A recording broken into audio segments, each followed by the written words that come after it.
Helps if I mute myself, doesn't it? It's time for more Pokemon Red. Hello, Cass and Unknown. Let's get the shoutouts done. That's not how you spell Unknown. That's how you spell Unknown. There we go. And then I don't think Cass has set a category yet. That's, again, not how you do a shout-out. I'm a genius, I promise. There we go. Yeah, still no category. What did we do last time?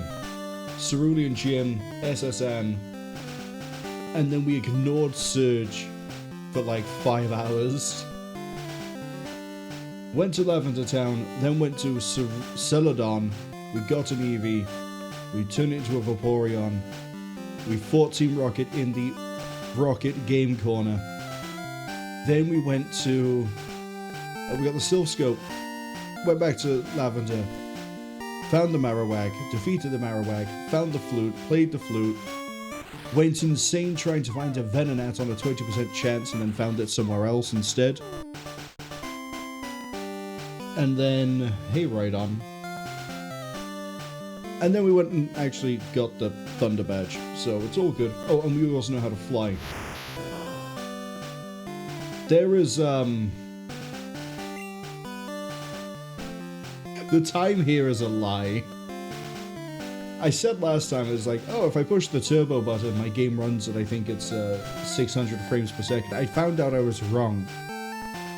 It is actually uncapped, so it runs as fast as my software will allow, which apparently can hit to like 8,500 frames per second, which means this time is no longer accurate in any way, shape, or form. I have not put 255 plus hours into Pokemon Red, I promise. But we do have 10 new Pokemon, kind of, sort of, but not really. A quick rundown on what has happened that I've done off screen. You're gonna notice one or two Pokemon have a very weird level. You may see that Truck is level 42 and Mr. Krabs, who we caught at level 15, is now 55. Truck is 42 because I left them in the party and EXP all leveled them out that high while I was grinding out. Mr. Krabs, however, was put into daycare, and then I realized I've put a Pokemon in daycare, pulled him out, and he was level 55. Oh, no, he was level 54. And then I leveled him up, and now we have a Kingler. So, we have a Kingler now. Other things as well, Black Flame is now level 31. I've given them a bit of a weird moveset.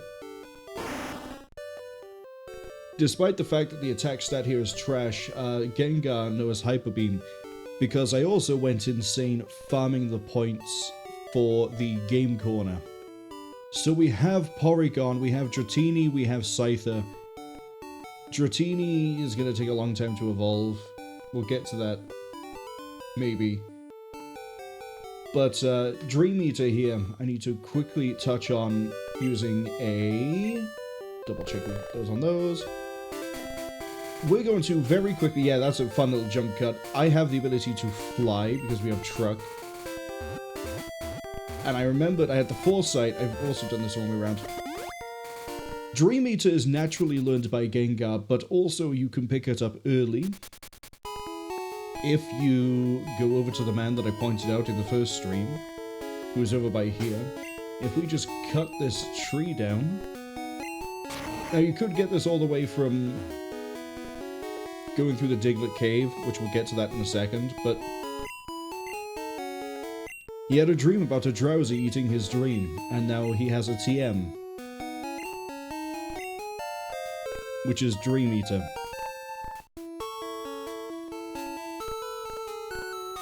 So that's why the Gengar has that move already, as opposed to leveling up high enough to get it.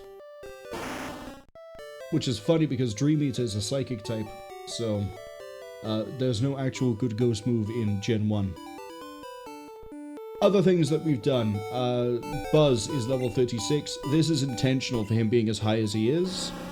I am going to be using an exploit that involves the badges to hopefully have Buzz solo debatably the hardest gym in the game.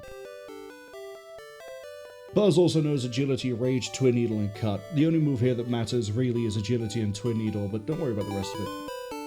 And then everyone else has sort of leveled up a little bit as well. We've got a few other Pokemon who've evolved, some other Pokemon at a higher level as well, but for the most part, I've tried to focus on the Pokemon that we weren't using last time. So we have a bit of a different party going into this one. We do, however, need to pick up all the badges we haven't got so far, and we're going to be getting the Celadon City one first. I need to do a thing. I know what I need to do. There are 2 Pokemon we still need to evolve on screen so that I can trade them to get the trade evolution as well. They're relatively close. Big Boss and Solid Snake can both go into the box. And then once we have the others, we will... Oh right, the Magikarp I bought all the way back in the first stream has now been evolved into a Gyarados. I found, and I'll show this as well, I found a Slowpoke and caught it. Turns out to use a Super Rod, which we have. I think I used it here in Celadon, where I also ran into a Poliwhirl, but we didn't catch that one because we haven't seen that one before. Randy Savage, you need to come with me. And then I don't think Dwayne is here. Dwayne is not in this box. Dwayne, I think, is in box 12. There's Dwayne.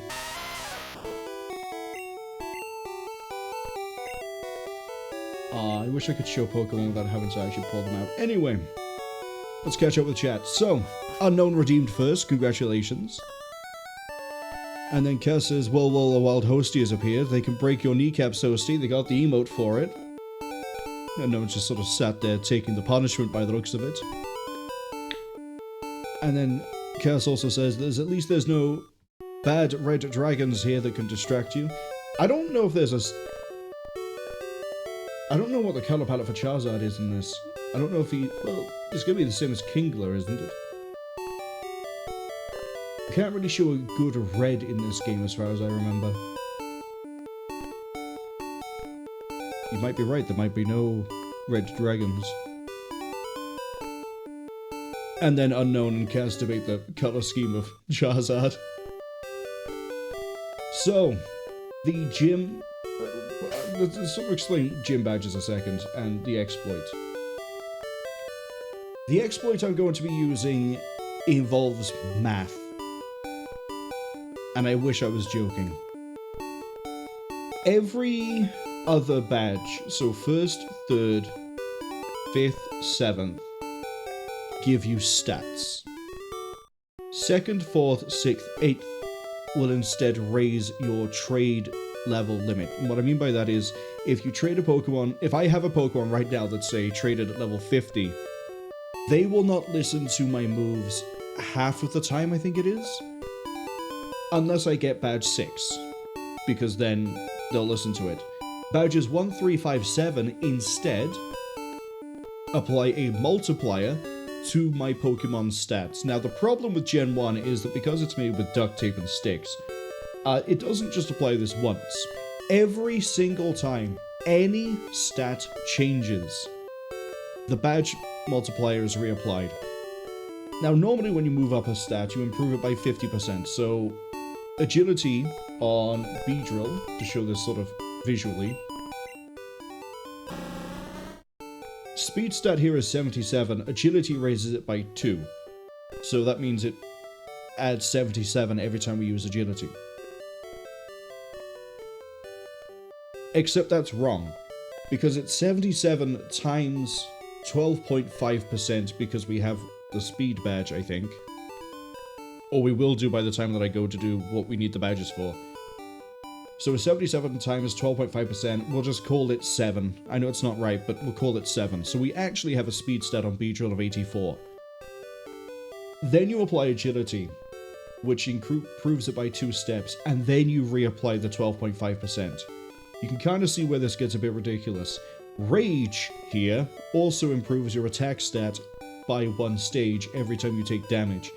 Now I said any stat adjustment results in the recalculation across all badges, so if we improve our agility stat, all the badge stats get reapplied again. So attack, defense, special, they go up as well. The plan is, if we hit Koga and Blaine, which we kind of have to do it in that order anyway, Beedrill should, in theory, be able to boost itself high enough that it can solo Sabrina. But we will see.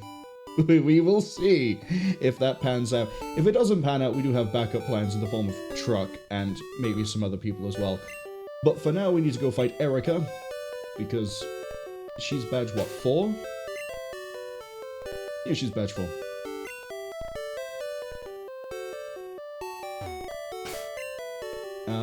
Do I really want to leave... We'll leave Black Flame in first position for now. Right, what have I missed? Kata, hello! Welcome in. Give you a quick shout out. Are you still playing... No, you're on That's Not My Neighbor. No, I think you were playing That's Not My Neighbor last time, weren't you?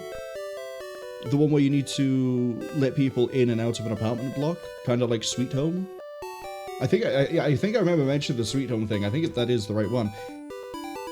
And also, welcome in Awesome Man 24, who says they wonder who the last gym leader is. I have no idea who it could possibly be. For all we know, it could be... me. I'll never be a gym fight. So, this gym is 2 gimmicks. First off, it's women only. We're not talking to the guy outside, he's a bit of a creep.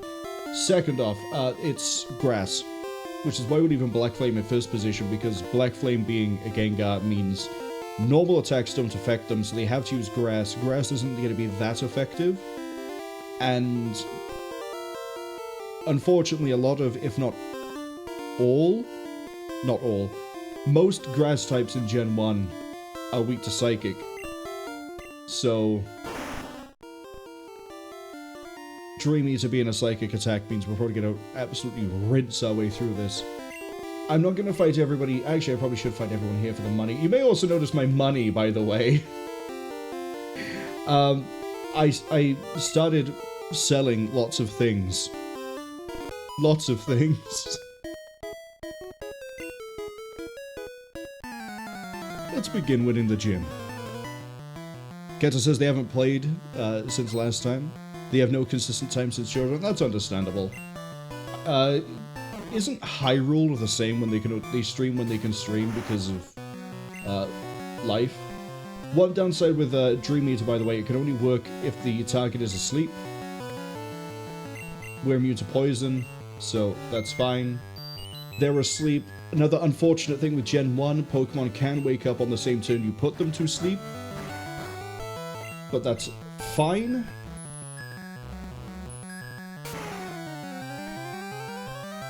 And we're over. Awesome says, what if the final person is in the Elite Four? Might be.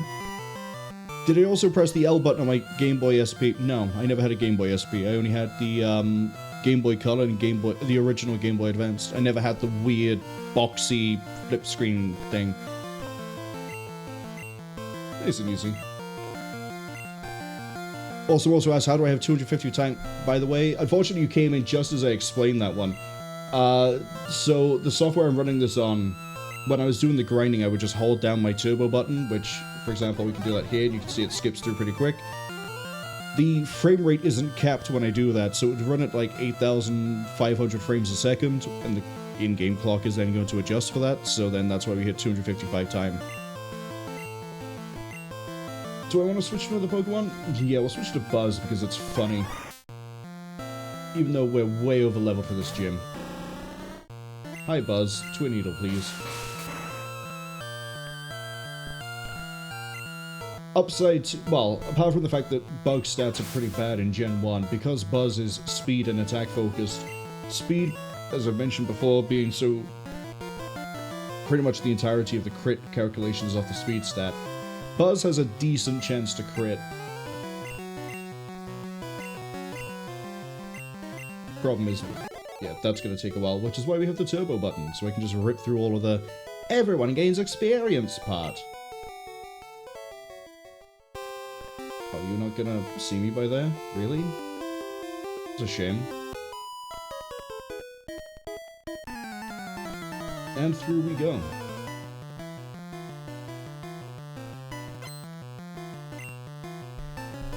If I run into a Tanglia, that thing's not going to do anything to Black Flame. I'm just going to Hyper Beam you. So Substitute is a bit of a weird move that we might not see for a while, or at least I might not use it for a while. Substitute will reduce Black Flame's health by 25% and put a doll, for lack of a better term, in front of Black Flame, or replace Black Flame. Any and all attacks that would deal damage will instead deal damage to the Substitute, and the Substitute is immune, I'm pretty sure I'm right in remembering this, is immune to stat-changing moves, and moves that don't deal damage. So, for example, Supersonic won't do anything, Confuse Ray won't do anything, skip through this. And then because we knocked out the first of the Pokemon, we don't have to worry about Hyper Beam on a recharge, because Gen 1 is amazing like that. Did I not go to the Poke Center before I did this? Hyper Beam's at like 1 PP left. That's fine. Awesome says Bug is super effective to Psychic. That's why we're doing what we're doing with Buzz. So that when we hit Sabrina, it should, in addition with the badge exploit, should be able to roll Sabrina pretty easy. Even if she does have level 40 Pokemon, which she should do, because I remember when I fought Koga as a kid, I'm pretty sure he had a level 40 something Muck. So, we should be okay. Black Flame says the Oddish got burnt to a crisp. That Oddish had no idea what hit it, let's be honest.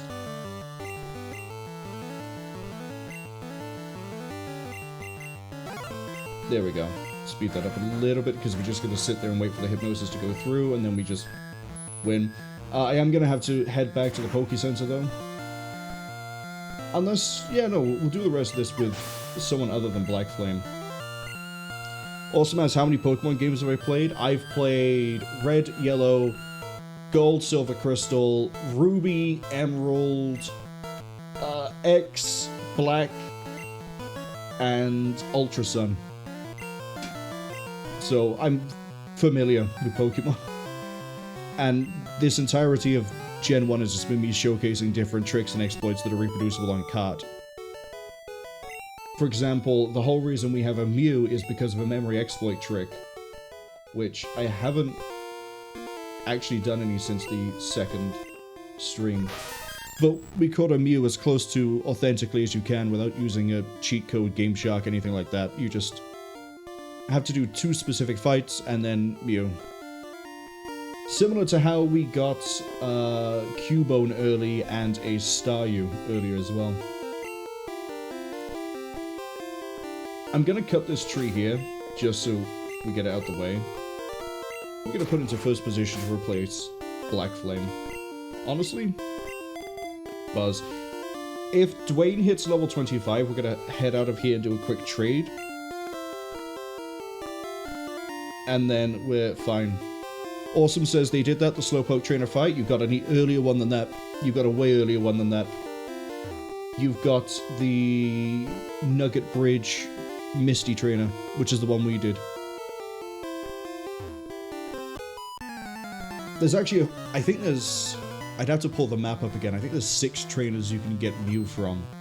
The earliest one in this game is Nugget Bridge Misty. Pokemon Yellow, the earliest one you can get is in Mount Moon, using Viridian Forest. It's fun, the different ways that Gen 1 just sort of falls apart. Bye, Bulbasaur! Feels kind of disgusting to be walking through here with level 30 plus Pokemon. That's an Ivysaur. Hello. Goodbye.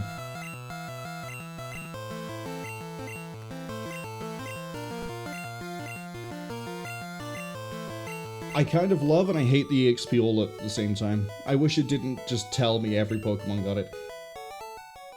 Oh, it put the tree back because it went into a fight. That makes sense. That's fine. We'll fight this one, then we'll fight the 3 trainers on the inside, then we'll fight Erica, and then we can just go to somewhere that's actually going to be a challenge. I did, for some reason, remember Erica's gym being a higher level than it is. I thought it was higher 20s, low 30s. But that might just be Erica herself.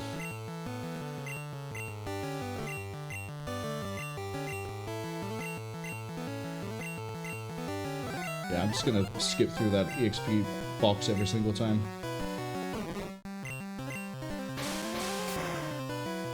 Awesome says, if you use Growl 6 times, get level 1 move. Yes, because of how the memory is loaded. The special stat is used to access an index that looks at an array of 160 elements. And then the level information is pulled off of the attack stat, which, if you have a level 1 Mew and you put it in the box and you pull it out the box, you have a fault that will corrupt the cart. Actually, it might not corrupt the cart, but it will crash the game. So it functionally corrupts the cart, but never put a level 1 Pokemon into the box. It's always safer just to get the Pokemon at the level it is, rather than mess with it.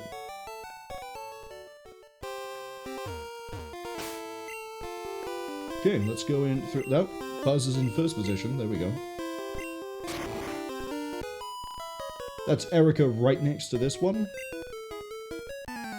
Actually, since everyone here is such a low level, it's not really worth my time, because we can fight Pokemon around this level near Koga, so...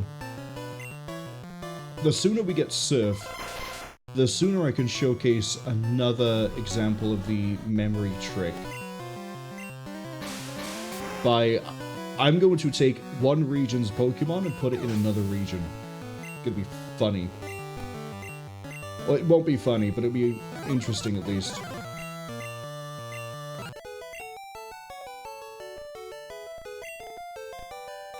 Hey Erica, I'm here to fight you with a giant bee. Or hornet. Let's go Beedrill, it's a bee.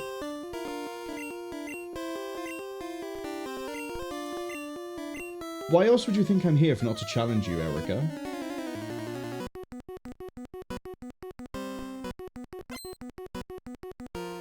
I always found it weird that she's making the Pokeball levitate when she's not the psychic trainer. Or gym. I'm right. You're the one where they're all like near 30. I thought the whole gym was like this. And they're through. Victory Bell being the 3rd evolution of Bellsprout. We might see the 2nd evolution here. I'm gonna, again, skip that. Randy Savage isn't leveled up. Oh, sorry, isn't at the point where they're gonna evolve. There's Tanglia. You know what, let's switch back to Black Flame. Tangela? Tangela? Whatever it is. We use Substitute as well, just to show what it looks like. That's what it looks like. A little, like, cute little doll thing. Unfortunately, it has all the same things we do, so Bind isn't going to be any use against us. If you wake up straight away, I'm going to be annoyed. You might also be the only pure grass type, so this might not work that well.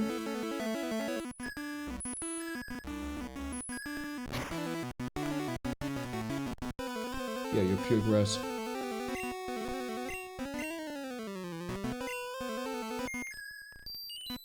Got lucky with 2 Hypnosis in a row. That's only supposed to have a 60% success rate. Or something around 60% anyway. Unless you use X accuracy, then everything hits. Except because of another math issue, nothing is guaranteed to hit unless it's Swift. Or you use, as I say, X accuracy. Go through all of this. Vileplume? It's nice.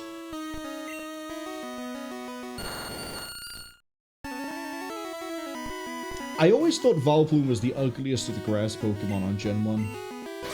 It just... I don't know. Something about it just isn't great. Oh, that's the first thing we... Never mind. It's 2 hits. We're good. I thought we already had the second hit. That might push Dwayne into level up. No. Not quite. We are remarkably strong. Yes, thank you. Give me the rainbow badge. And money I don't care for. We don't really have any traded Pokemon apart from Ducks. Ducks is another one where we could do the badge exploit and it could be funny. Awesome says maybe it's the power of plants. I would really wonder if all florists around the world could make Pokeballs levitate based on being a florist. In which case, I think Sabrina needs to be careful because she hasn't really got a monopoly on psychics at that point, has she? So, now that we've done something I should have done last stream, the next gym we need to hit is in Fuchsia, and there's also some other things we have to do down here as it is. Because we didn't really visit Fuchsia City last time. We came here, we got the XP all, and I forgot to set foot inside of the city, so I had to come all the way back down when I was off stream. For sort of reference as well, there's the gym.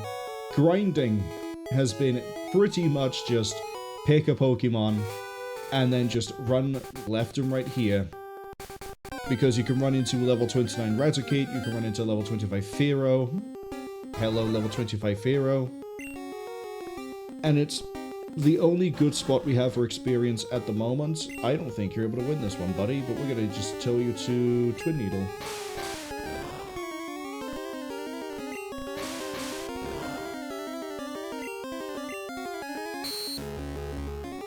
Now, because our defense has fallen, all the rest of our stats have improved. So we're going to go with a cut.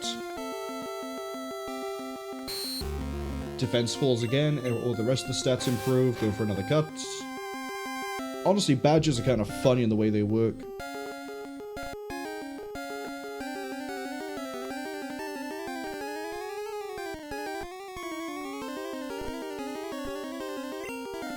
A weird message on my phone. Is that enough to put Dwayne? No. Of course not. There's also trainers here, but again, we're going to try to keep the trainers in case we do need to do any memory tricks. We need to also not do the gym just yet. I need to go... Do I have a spare inventory? I do. I definitely do. Okay. So the main draw with Fuchsia City, apart from the gym, is that there's, I think, 2 HMs we can pick up here.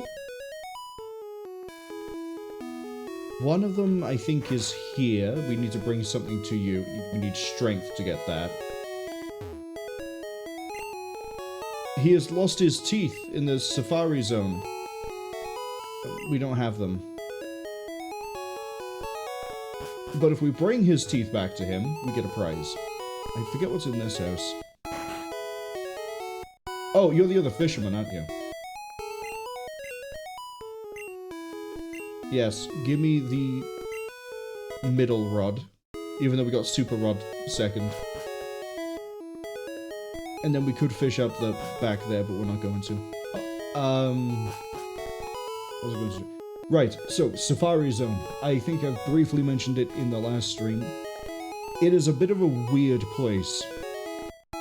And it is the component we care about for the memory trick we'll be doing later. Which is combined with another trick in the game. Which is known as the Missingno, or the Older Man glitch. Just walking around here because I just don't want to cut the trees. Oh, do you sell Ultra Balls? There's something I want to talk about quickly with the Pokeballs.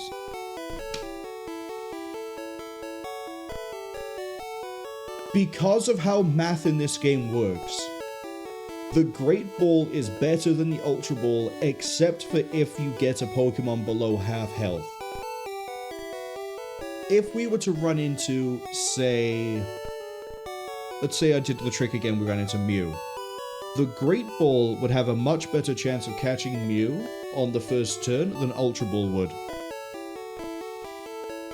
Great Ball, if I remember right, also overperforms if the Pokemon is slept or frozen. And then the step down below that is paralysis, poison, and I forget the third one. Burned. There we go. And then Ultra Ball sort of matters, as I say, when you actually take the health off the Pokemon. But if you're trying to catch them from the word go, put them to sleep, use a Great Ball. Ultra Ball's not that good. Except for, as I say, if they're at half health or below, at which point then the math works out that Ultra Ball is better. But, yeah. Quick thing to remember before I forget that one at any point, which is why we carry Great Balls.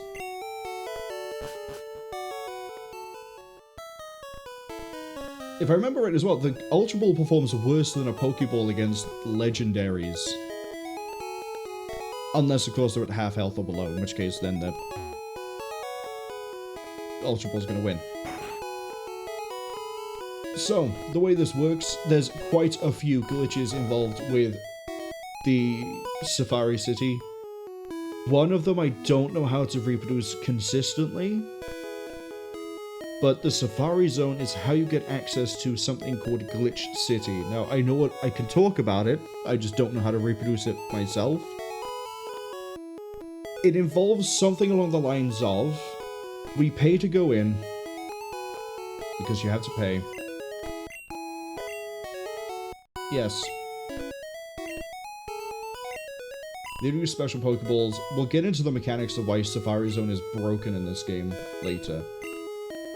Or soon. So because we paid to go in, there's something about if you save and leave...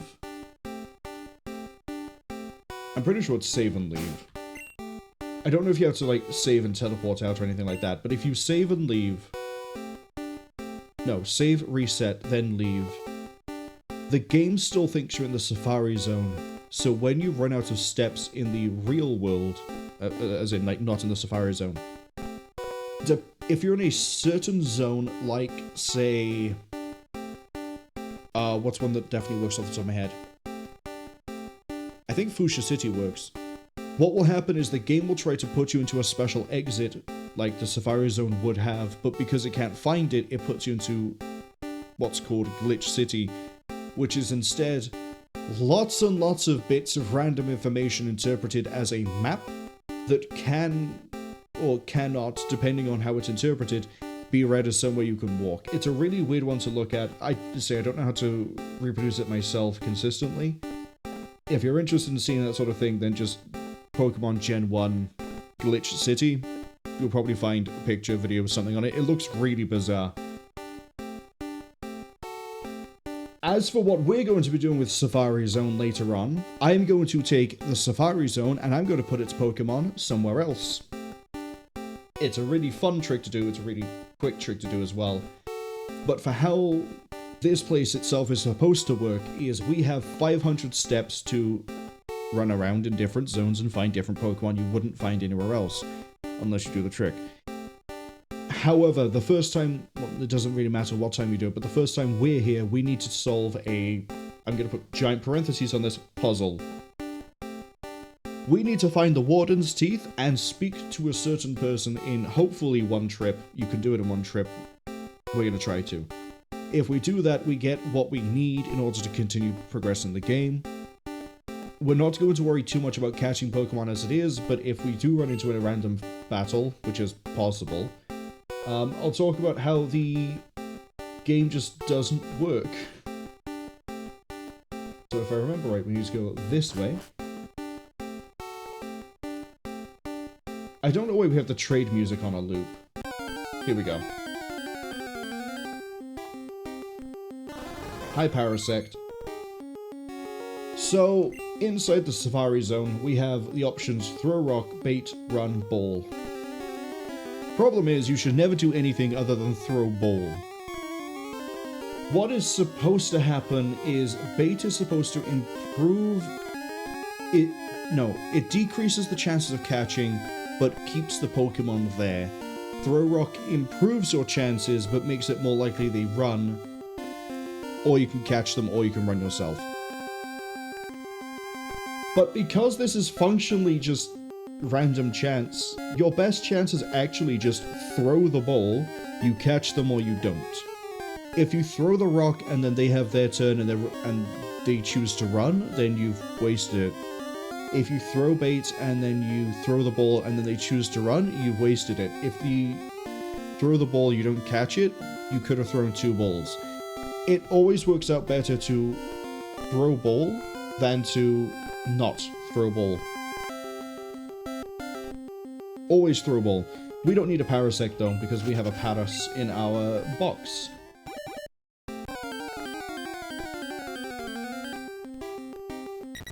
Doduo we can run into the area I just showed with the grinding. You can do Doduo there as well. I'm actually going to put some safety saves here in case I get lost. I think we need to go to the north. That Pokemon, I don't think we can find anywhere else at the moment.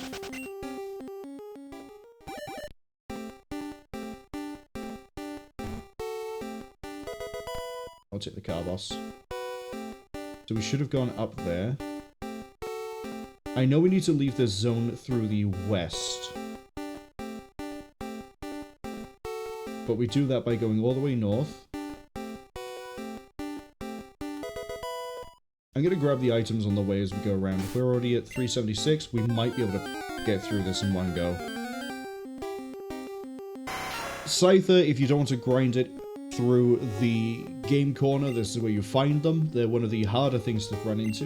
In Pokemon Blue, we're going to instead find a Pinsir, but we can also access Pinsir through memory access. Paras we caught all the way back in Mount Moon.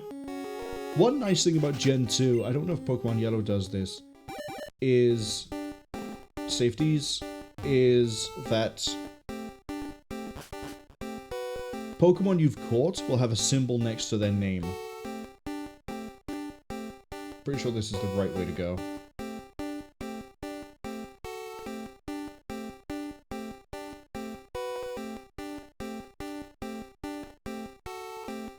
Oh, it's not. Well, it would be, but we went... Nope, wrong way. Okay. So this is fine. Safety this.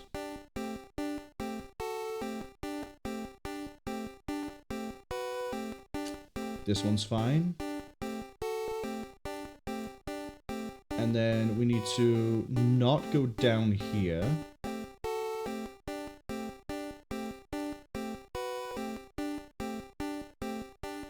It's up. We basically need to go up, right, up, left, down. Hi, Venonat. Venomoth, even. We're seeing more Venomoths soon. TM40, I don't remember what that one is, and I don't care to check right now.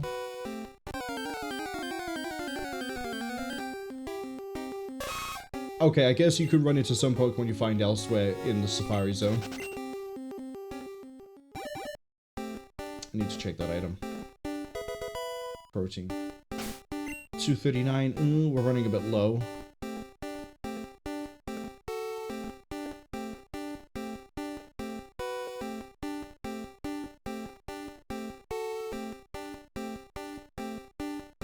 Come on.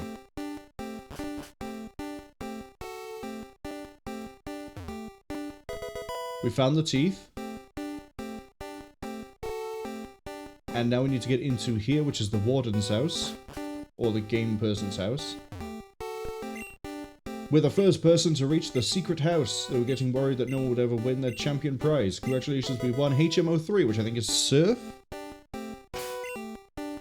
It's Surf. You use it again and again. We're super lucky for winning this fabulous prize. Thank you very much. So now that we've done this, I'm just going to go over here and grab this item. This is TM32. Let's go check the TMs we picked up. So TM40 is Skull Bash. Hell of a move. TM32 is Double Team, which is, it raises your evasion. It's fine.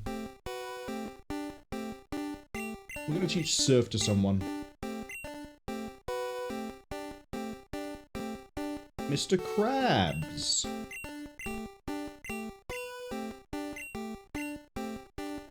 I'd like you to get rid of Harden. So all we have to do now is run down the rest of our step counter. We won't be back here until we start to do the memory trick I briefly touched on. Actually, I haven't really touched on it at all, have I?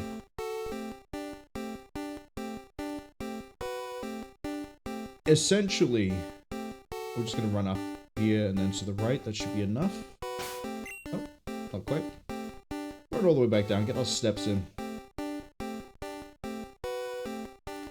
There is a place in the Pokemon 1 world where it technically should have encounter data, but it doesn't.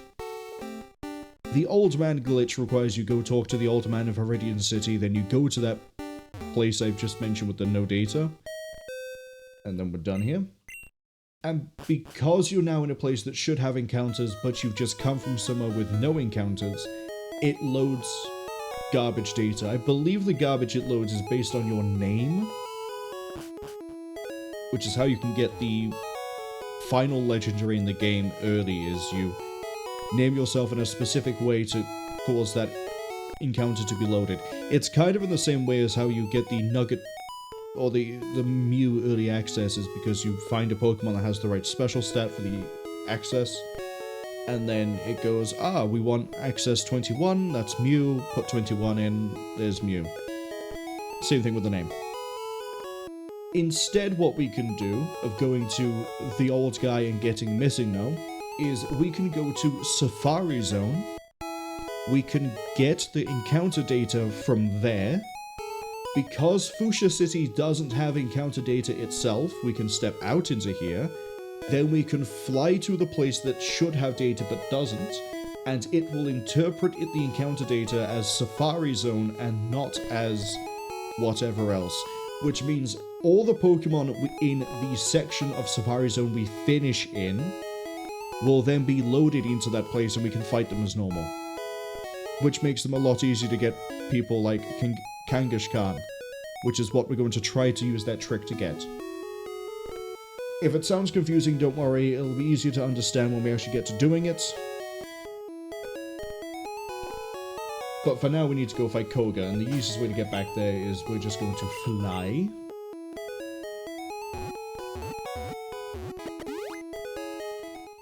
Just flap those wings and away we go.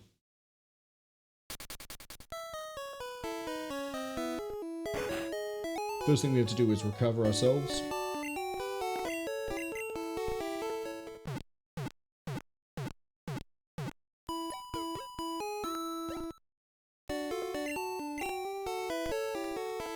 And then we're going to change the party slightly. I'm going to put Buzz into the box.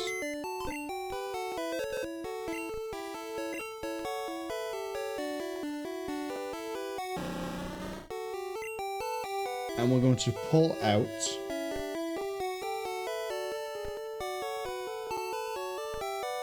High Roller, by the way, is a Porygon. We'll get to that eventually.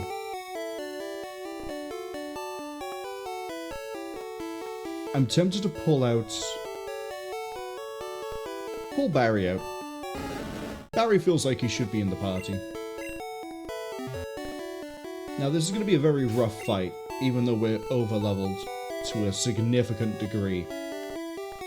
Because as I mentioned very quickly, Koga has, I think, a level 40-something Muck, and we aren't quite near there. There's nowhere good for leveling at this point. But we can't really get to the really good place for leveling until we defeat Koga, so... Koga time! Koga's gym, it might be a bit hard to see. If you look right in front of me, that's me, you might see a dotted line going left to right. Maybe. I don't know how well this comes through on Twitch because of the horrific color palette we have. There are invisible walls, and we have to run around a maze to get to him. So we're going to do just that, but we're also going to fight all the trainers on the way in because they're really good experience. Koga's deal is poison. And apparently people who look like the guy from Labyrinth, David Bowie. The Goblin King. Now, you would think that it being a poison gym, it wouldn't have psychic Pokemon. You'd apparently be wrong. Here we are.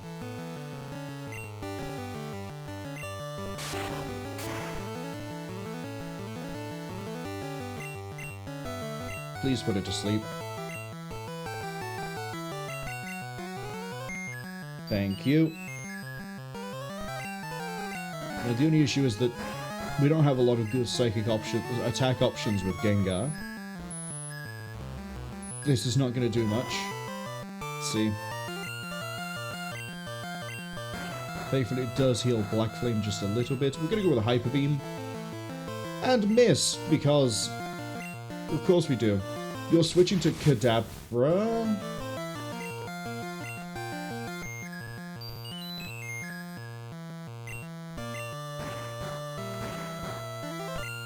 Man, I come to the Poison Gym and I run into Psychic Pokemon. That's kind of spooky.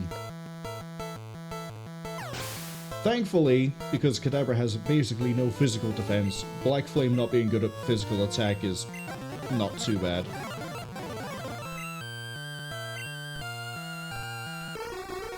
And again, because this is Gen 1, we hit, we took it out instantly, we don't have to do a recharge.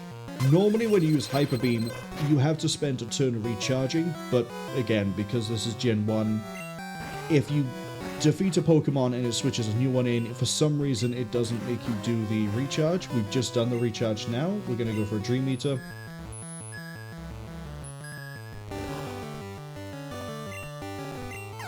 There we go.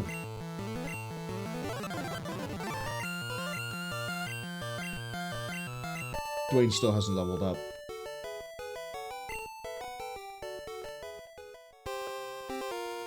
Alright, you next.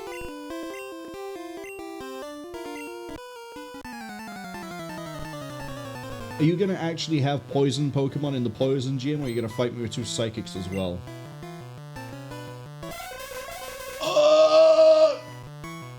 Hi, my name's Koga, and I don't recognize that half the roster of Pokemon Gen 1 is Poison.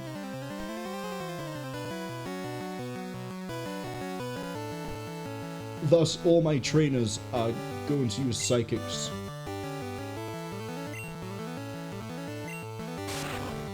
This is gonna hurt. Yeah, I thought it would be a crit. Okay, bring out Truck. Actually... yeah. Bring up Truck. You're level 38. I can't rescue with Barry. Hit you with the old 1-2 skidoo. Cut.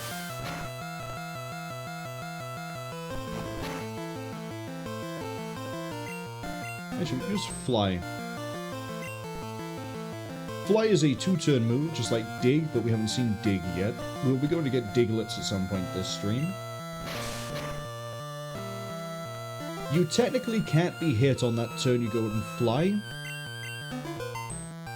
Swift doesn't care. Swift will hit you while you fly, or Dig.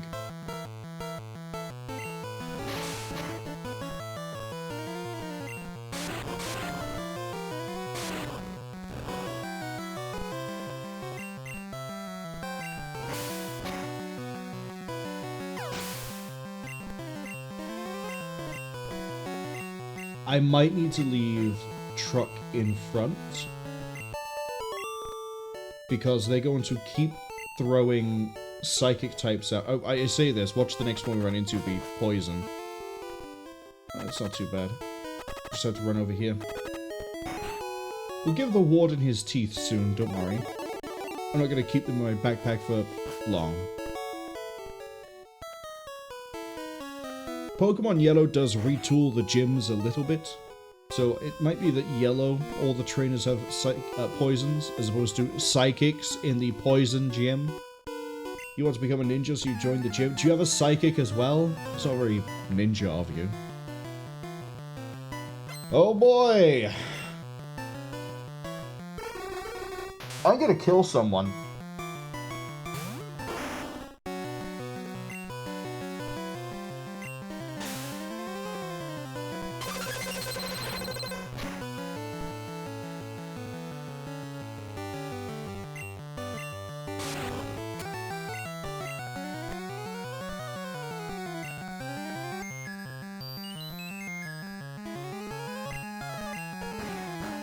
Of all the poison Pokemon they could have put into this gym, Gengar, Ghastly, Haunter, Bulbasaur, Ivysaur, Venusaur, Butterfree, no, Weedle, Kakuna, Beedrill. What other poison Pokemon are there in Gen 1? Grimer, Muck, Coughing, Wheezing. No. No, we're instead going to put the Psychics in the Poison Gym. And then we have to deal with Psychics again when we go to the Psychic Gym, so... let's get trucking. Well, actually, let's just go for Mr. Krabs. I'm gonna pull out the nuclear option for this. Funny thing about Gen 1 being the way it is. If we look at Mr. Krabs' stats... Oh, stats, please. You may notice that Special is the worst stat by far. Attack is the best stat. In Gen 1, Water is Special only. Which means that our best move is Stomp. Guillotine is a one-hit KO move, so it's a 30% chance to hit unless the Pokemon moves faster. So we're just going to Stomp.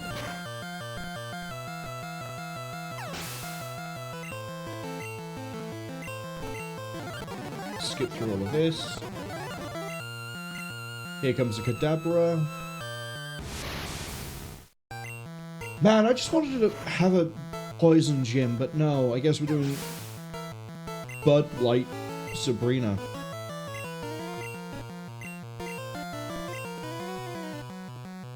Cass says it's a Pokemon game, they're all held together with Spit and Paperclips. Yeah, but the Spit and Paperclips is a bit more solid starting in Gen 2. They don't do this sort of thing where it's like, Koga's, I'm gonna go talk to the guy we've never spoken to, by the way. He's going to say this is a Poison Gym. And I'm gonna call him a liar to his face.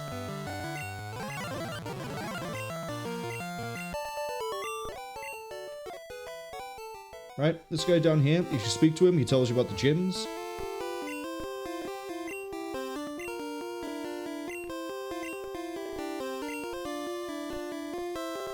Is it the statue? I thought something here says this is a Poison Gym, but I guess not. I guess maybe it's like a sign outside. The Poisonous Ninja Master. Why have I fought 3 for 3 on nothing but psychic trainers then? Wanna run that one by me, Koga? I have answers, I want answers, even. I don't have answers, I want answers to my questions, Koga. Ads arrive in about 45 seconds. Oh good, someone who might not be running around with a poison Pokemon in a Poison Gym! Who would have guessed? The miracle of the day! Welcome to Hypnosis. Oh, never mind. Oh no, you've reduced my defenses. Have a Hypnosis.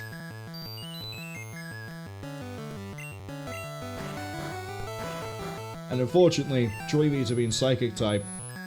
Bye-bye. If you couldn't guess, Arbok is the evolution for Ekans. It's Cobra backwards.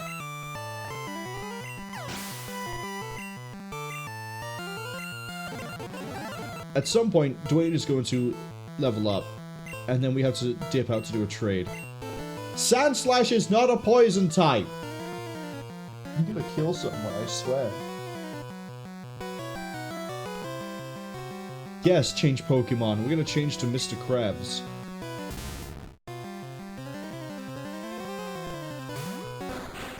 Mr. Krabs, I want you to execute that Sandslash. You missed.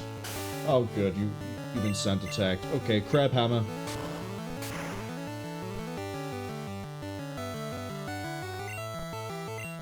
Man, a level 22 difference makes all the advantage for me.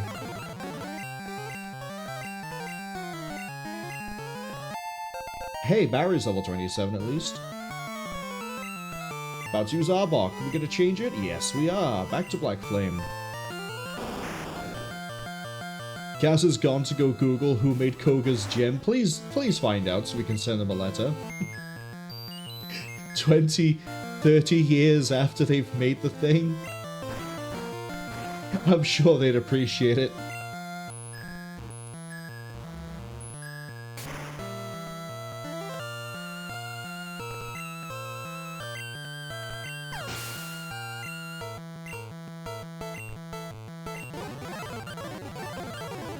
Did Mr. Krabs just level up again? He did. Very nice special stat.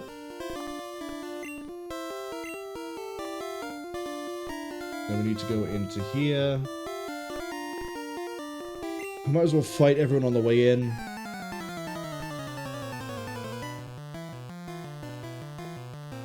Oh good, another one who might have poison Pokemon. So Sandslash. Infamous poison Pokemon Sandslash. Mr. Krabs, I need you. Knock it out, please.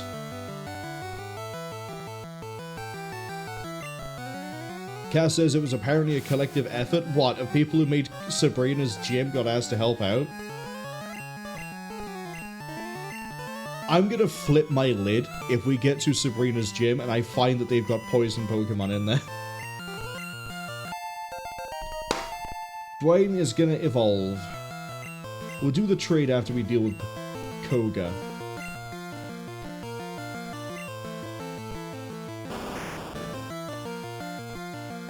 By the way, Koga, if he is level 43, is going to absolutely rinse Black Flame, but we'll worry about that when we get there. Uh-oh.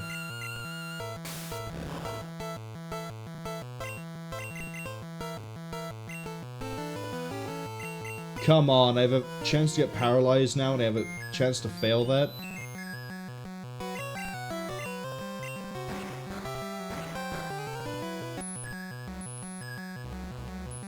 Well, we have to head out to deal with the paralysis.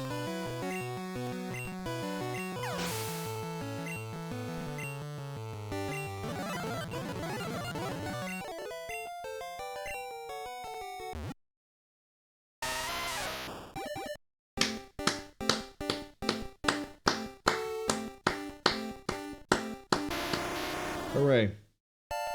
Look how ugly Graveler is in Gen 1. I know it's a rock Pokemon, but wow. So if you got caught by the ads, all you missed was one fight, and that Dwayne has now finally leveled up, which means he's evolved, which means we could do the trade, but I'm gonna hold that off until Koga. As in, we finish with Koga.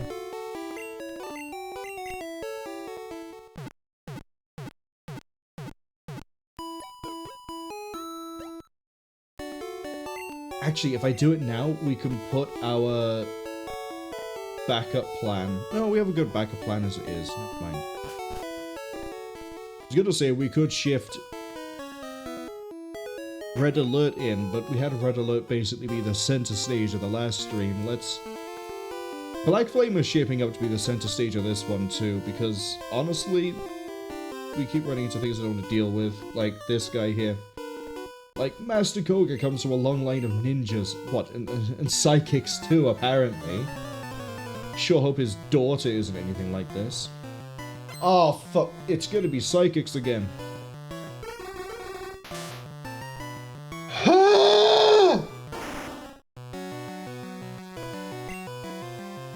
Put it to sleep.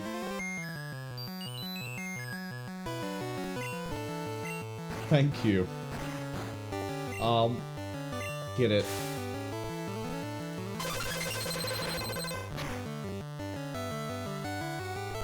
We are about an hour into this stream and I'm already done with this. Oh, we had to actually recharge on that one. Oh, did he swap it out? I thought we knocked that out. Now what are you gonna do? I mean, it's likely to wake up again, it's likely to take out Black Flame, but on the other hand... Yeah, he's just cycle swapping his Pokemon. Knock it out. And then for the Hypno, we're going to switch to Barry. Barry could do the experience.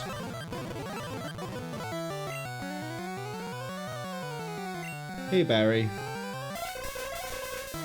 You're not Barry. This is Barry.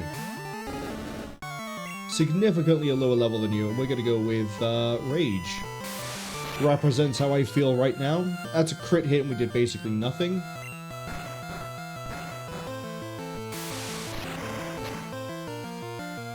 Gonna be here a while. Barry might not actually be able to take out the Hypno, because I thought we'd be doing a little bit more damage than this. But then, I guess Hypno does have good defensive stats. Hypno is gonna stay asleep for a while. Probably gonna wake up this turn. Yeah, you're only 7 levels ahead.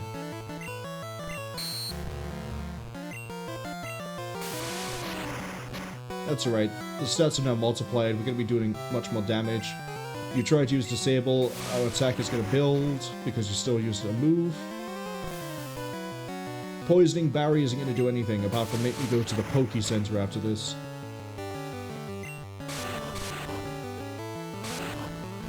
That won't take out Barry. Unless it's a crit. Barry, I needed you.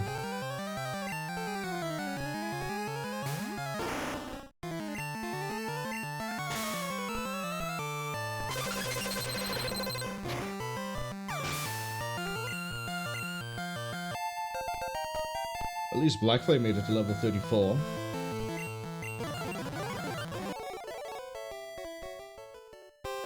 Alright, back out we go.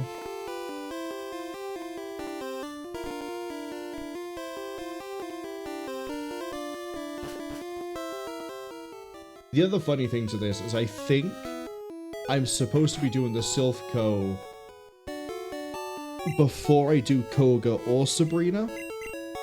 But because, as a kid, I never managed to finish Silph Co because I always got confused on the puzzle, I always did Koga and Blaine. Because I didn't realize that you had to do Silph Co. And then when I did realize you could do Silph Co, I just played Gen 2 instead. But we've now defeated everyone here, including the morons who have brought a Psychic to a Poison Gym.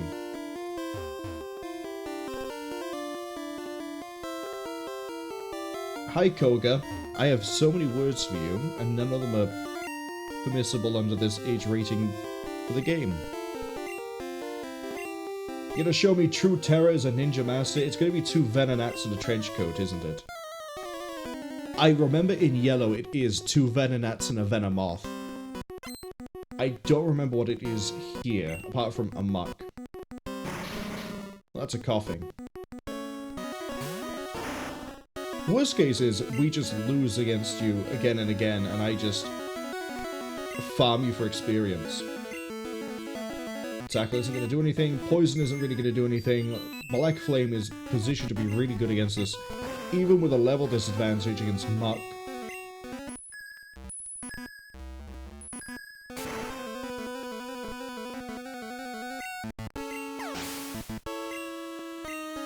Go on, Black Flame. Let's see if you can solo the gym. Oh, you're bringing the Muck out straight away. Let's go. Let's go. Look at that pile of goo. Hypnosis. Shh. Come on, Black Flame. And it woke up on the same turn. We're going 3 for 3 on the Hypnosis. Let's go. Cass says, that's a poison Pokemon in a poison gym! Yeah. There's at least there were 2 trainers and the gym leader actually adheres to the rules. Everyone else is just going, yeah, it's totally a poison Pokemon. It makes you feel sick, see? And then they do weird psychic. Wow. We hit that hard and it has a level advantage on me, and I know that Muck is a decently bulky Pokemon. Black Flame is actually in a really good chance to solo this whole gym. Well, the Koga.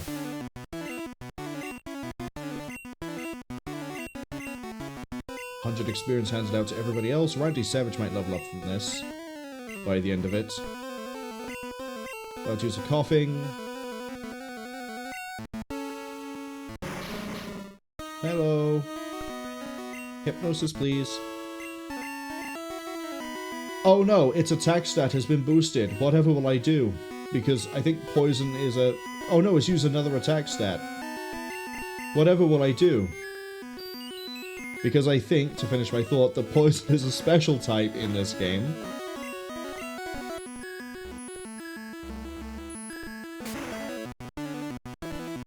Okay.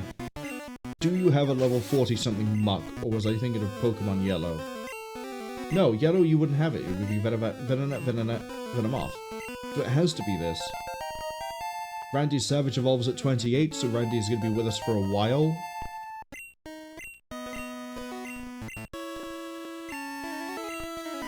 You... I swear you had a level 40-something Muck. You don't?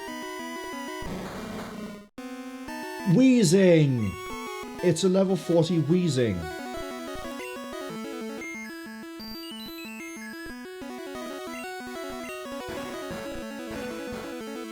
We need to be careful here because I think I'm right in remembering that Coughing and Wheezing can learn self-destruct. Which it won't deal any damage to Black Flame. I guess we don't have to be careful then because it won't deal any damage to Black Flame. Congratulations! Black Flame the Gengar has managed to solo Koga.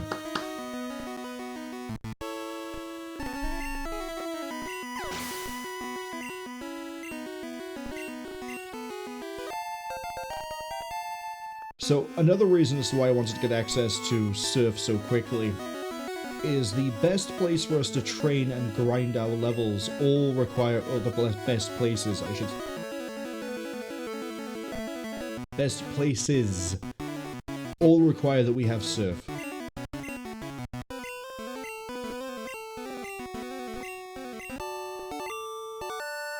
Cass says, Koga, the only one who plays by the rules of his gym. There was what? There was literally 2 other people who did as well. For some reason we get the Soul Badge. I think this whole gym is a bit confused on the goal here. The defense of my Pokemon increases. And now we can surf outside of battle. And he gives us Toxic. I'm going to hold on to Toxic. There is a fun little thing with Toxic that I can show it, but we need a Pokemon that knows Leech Seed. We won't be doing just yet. What we will be doing right now, though, is we need to trade Dwayne, so then we have a Golem, and then I can put him in the box for the rest of his life. Unless... yeah, for the rest of his life. We're gonna just put some safety saves there, then we're gonna do a hard save by here. And then I'm gonna make the game look really weird. Yeah, look at that. It's back in its original resolution. Open a new multiplayer window, please. Quick load the Pokemon Blue. The thing is, I can't speed this up, unfortunately, so you're gonna have to bear with me a second as we get to where I need to be. I haven't played the blue version at all past the last time we did trades, so this should be pretty quick.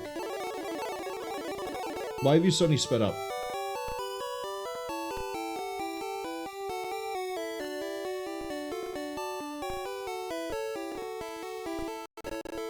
This suddenly speeding up just killed the other one. Hold on.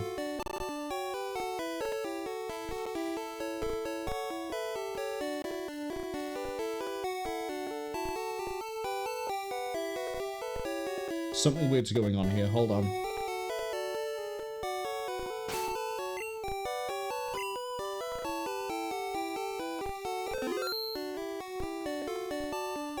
Okay, we'll try this again. We know it works, we did it last time. Open the recent. Open blue.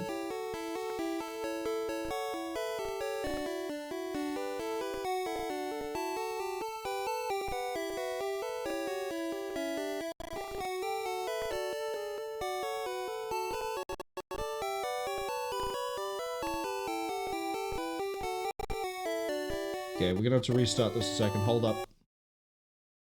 I don't know what's going on with it. It's just deciding it wants to play up. Open the recent. Red. Back into that. Open up the multiplayer. Thank you. Open blue. I don't know what happened. I must have hit some sort of weird key. You're now gonna hear the game twice.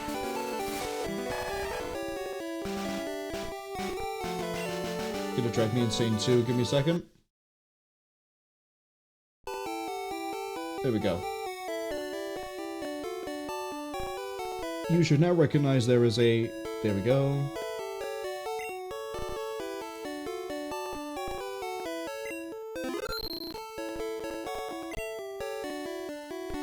Okay, we're through.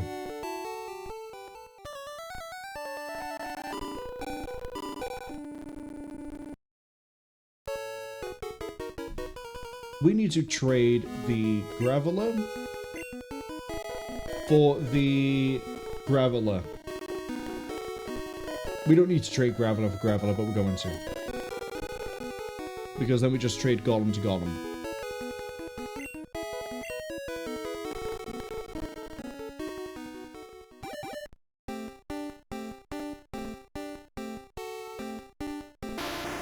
Now, while this happens, I'm going to get comfortable in a second to sort of talk about other things.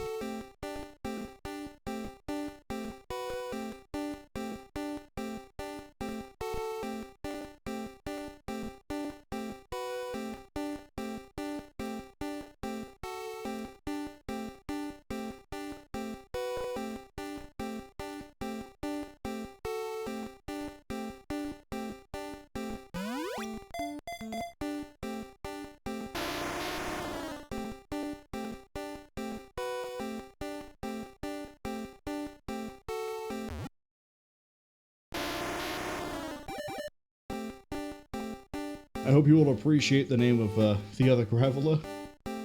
And how silly Golem looks.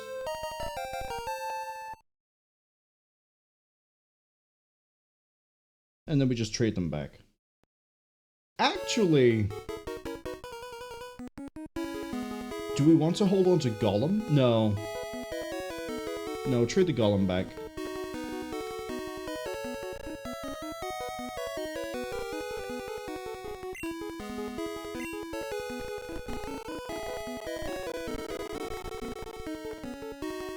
Go on, switch them back.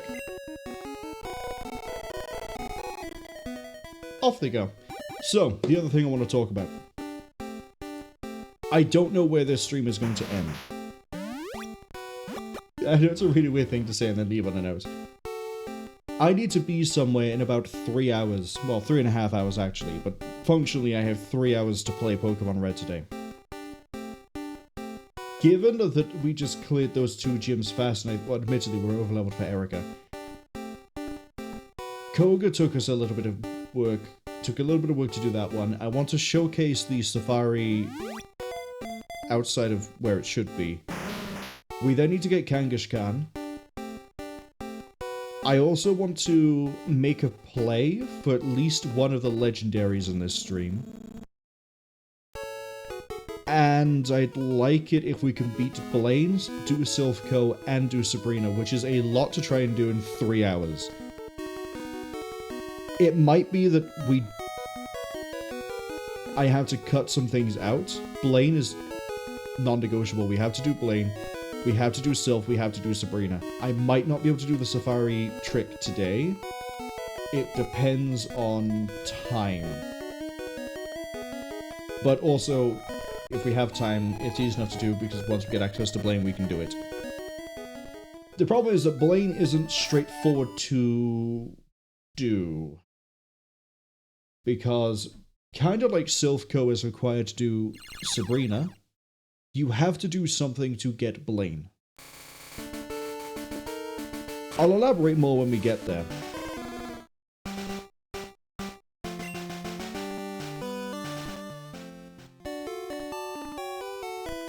So, first off, we have a pair of teeth in my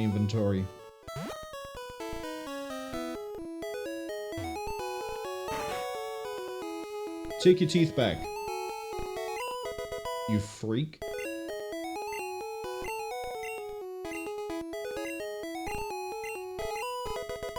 This is strength.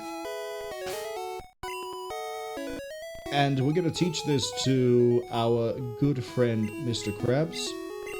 Because as we know, there's no one stronger in Bikini Bottom than Mr. Krabs.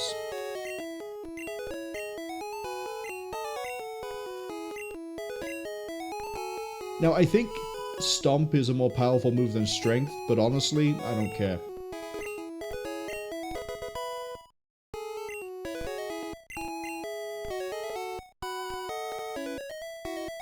Boulders like this, we go and use Strength.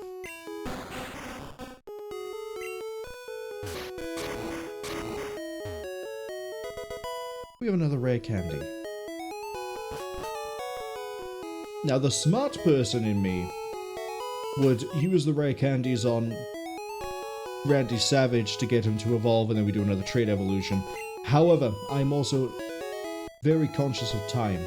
So instead we're going to fly to Pallet Town. Marwol, why are we going to Pallet Town? Why? Why would you do this? Simple. You may remember at the start of the game when we walked down here, there was a body of water in the bottom left corner. Yeah? Yeah? Well, if we happen to do this, and then we surf, we're going to go south. Now, you can encounter some Pokemon by here. We're going to do one fight, and then we'll move on. A level 21 Rattata. Yeah, this thing is about to be introduced to the wonders of Hyper Beam. Bye! It was that easy. Yeah, we don't care about that. Skip through it, please. Thank you.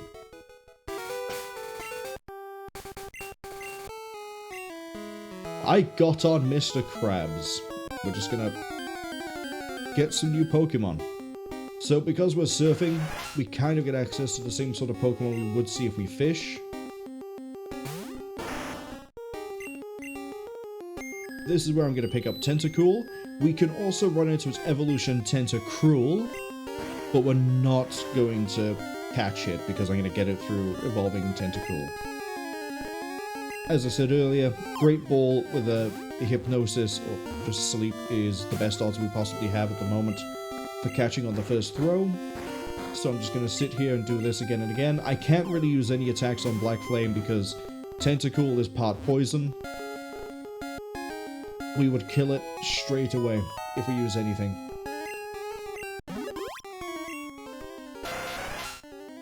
Got a jellyfish. You want to give a nickname to Tentacruel? Yeah, I'm going to call it Kraken. Because I'm unimaginative. Actually, we're going to spell it really weird. Kraken. There we go. We now have more poison Pokemon that are in the gym that are in Koga's gym. The sea cleanses my body and soul. Disgusting. Hey, Seadra. I'm going to introduce you to the wonders of going to sleep and not waking up. Going to sleep and not waking up. Thank you.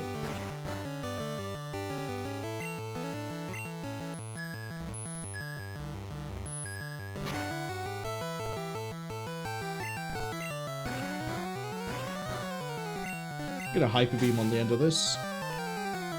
It might not take out Seadra, but if it does, we don't have to recharge as the case. Get through it a bit. Tentacruel! Fun fact about Tentacruel, depending on where you lived in the world at a certain point in time, you did or did not see an episode involving Tentacruel. And I think that episode clip was also edited out of the Pokemon intro. If you know what I'm referring to, have fun. We didn't affect it, that's okay. It's not going to do much to us. It has, like, Water Gun and that's it. There were a few episodes of the Pokemon TV show that didn't make it to certain markets.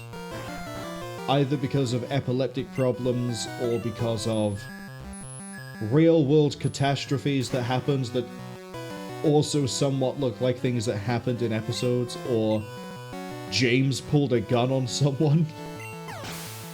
That's a wild episode. The only episode I really remember that was focused on James, one of the 3 main members of Team Rocket you see, one of them is a Meowth, so Jesse, James, and Meowth. I remember there's an episode where he goes to see his family, and you find out that James is from, like, upper class, like, lords and ladies sort of society. And he ran away, and I don't remember why he ran away, but it involves his Growlithe that I think becomes an Arcanine in the episode. Just keep going south.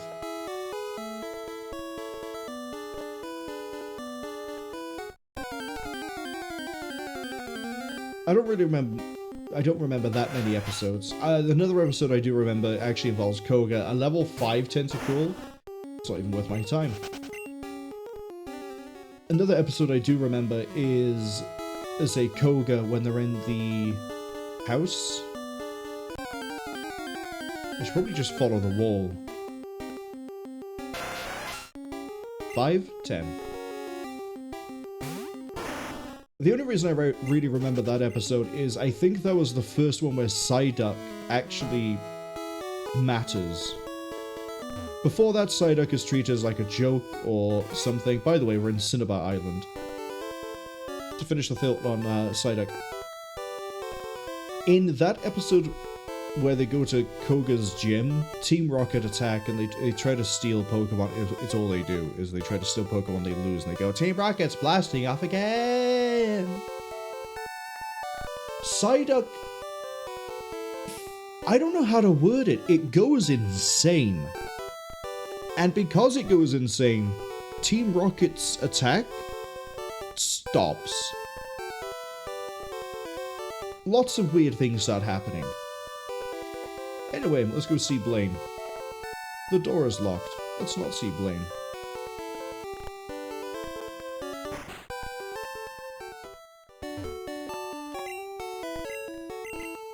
Get a heal. And then I need to very carefully think.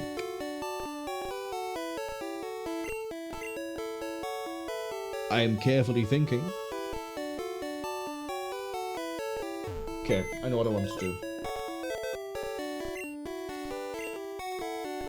We need Dwayne out of the party.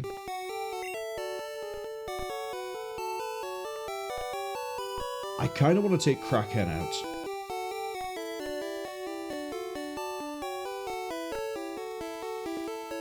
Beach is my Vaporeon. Patrick is the Staryu. There's a few Pokemon here I need to use stones on in order to evolve them, which is why I sold so many of my things.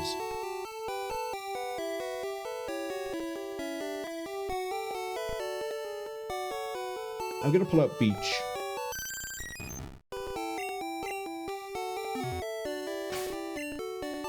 Do you have good moves? No. We have Bubble Beam.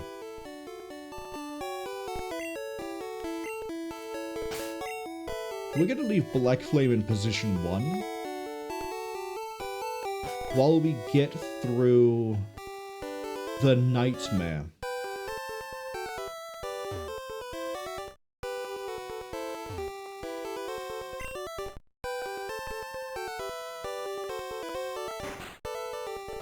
In order to get access to Blaine.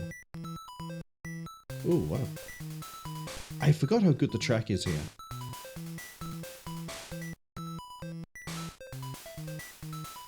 To get access to Blaine, we need a key.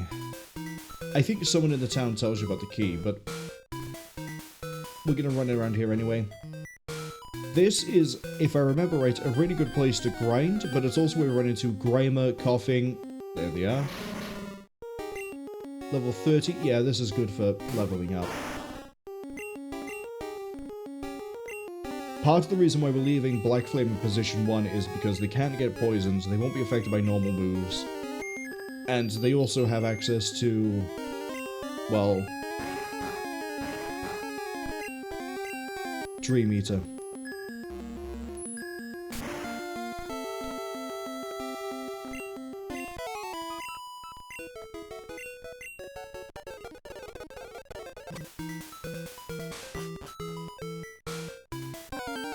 Don't I have to interact with a statue to get the key? Hey, Growlithe. I would fight you, but you just roll most of the time, so I'm just gonna run from it. Right, we push the switch.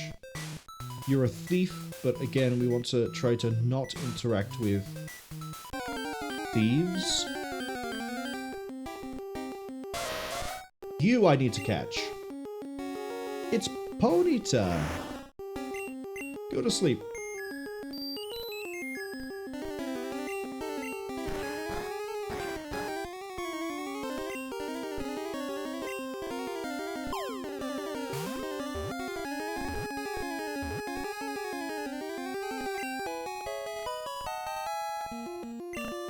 I don't know what I'm gonna call Ponyta, but the hooves are 10 times harder than Diamond. They can trample anything flat in little time. Want to give a nickname to Ponyta? What are we gonna call it? Oh, I know what I'm gonna call it. It's a very niche reference, but I think at least Unknown would understand it.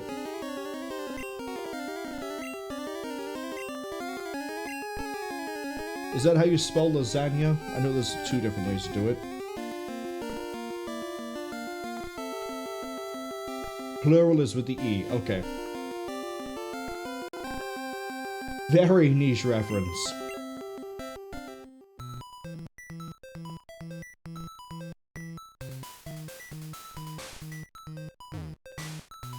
Diary, July 10th. We christened the newly discovered Pokemon Mew. There are diaries we can read here.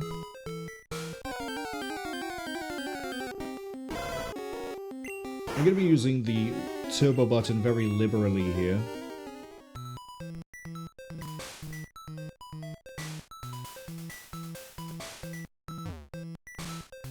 July 5th, Guyana, South America.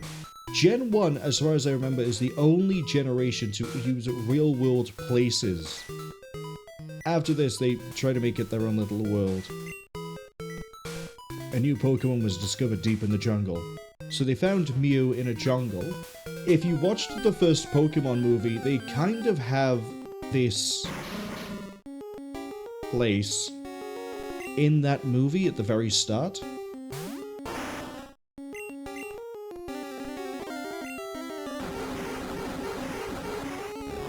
No damage. Yeah.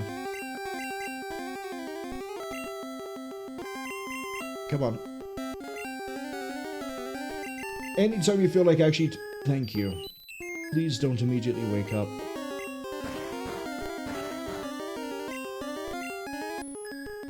This is the sort of place where Red Alert would be very, very dangerous. Because most of the things we run into, Red Alert could just wipe out.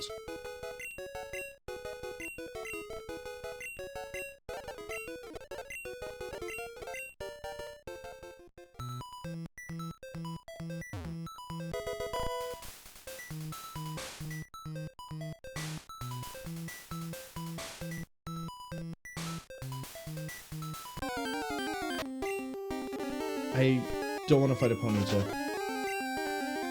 Because it's not a one hit. I think now we need to go upstairs.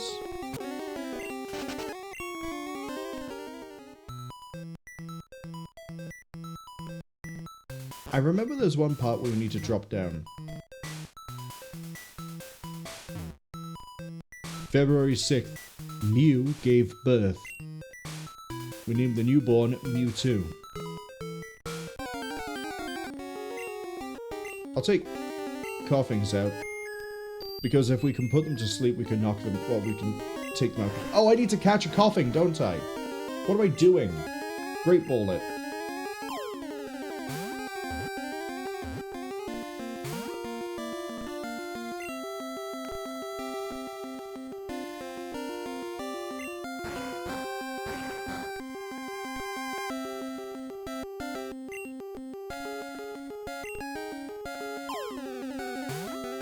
Come on. This is the one. No, it's not.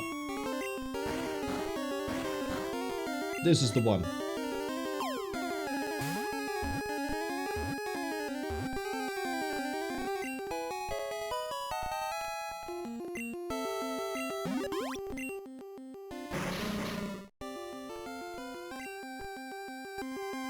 Want to give a nickname to coughing? Sure. What do I want to call coughing?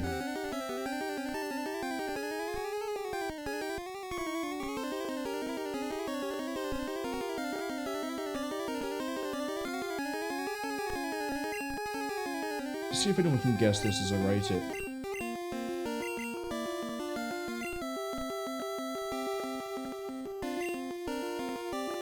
I just remembered you can just push select to change the case. Have I spelled that right? Yes. Balloon Boy has been transferred to Bill's PC. Need for the max potion.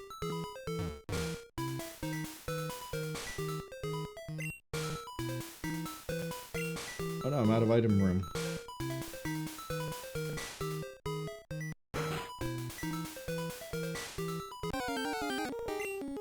Okay, I'm a little bit lost, I'll admit.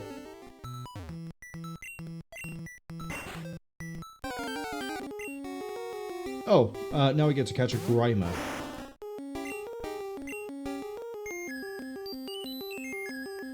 See, we're getting all sorts of fun new Pokemon today. We're not done yet either. I need to go get more Great Balls. I don't know if I can buy them here on Cinnibar. We know we can buy them in Fuchsia.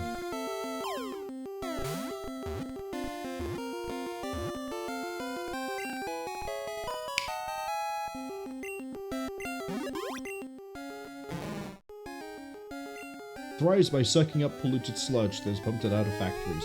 Want to give a name to Grimer? Yeah, Green Pea. Green Peace isn't gonna fit, is it? What do we want to call Grimer?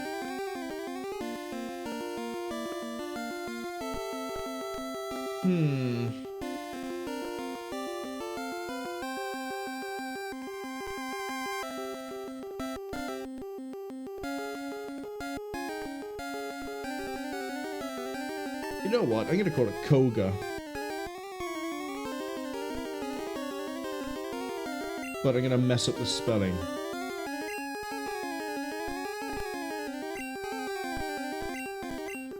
Koga. As if the Grimer had learned how to speak English.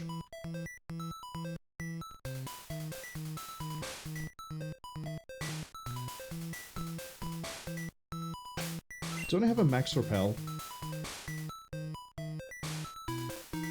No, my repels are in the inventory. Hold up.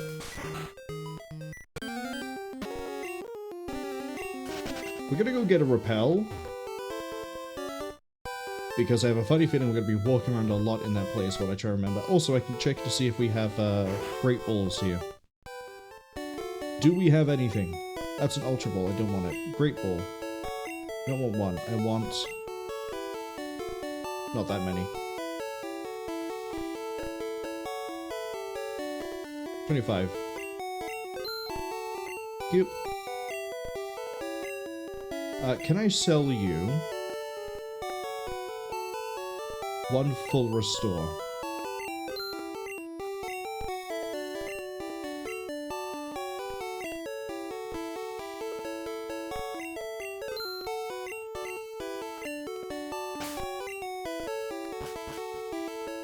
Alright. Yeah, no, door is locked. Let's do it.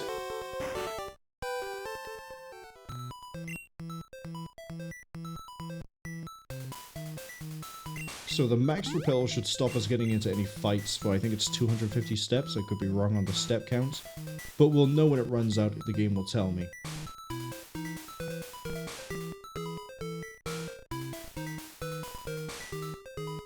Is that doesn't let us get into there. We can still get into here, which has the stairway going up.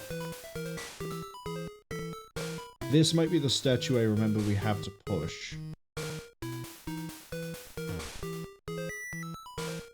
No more room for items means this might actually be interesting for us. Use a max potion on... It won't have any effect. Toss it then.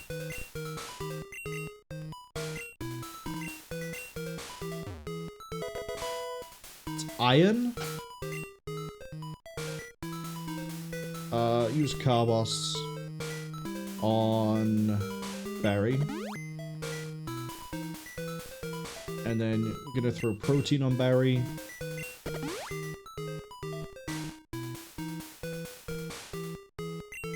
Calcium.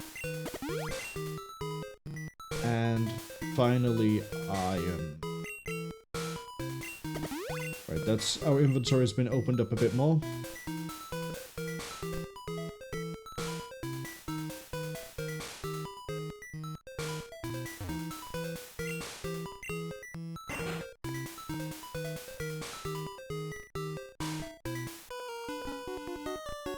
Hello, nerd. Your mentor once lived here. Who is your mentor? The science team wants to fight. Oh no, Magnemite. Whatever will I do?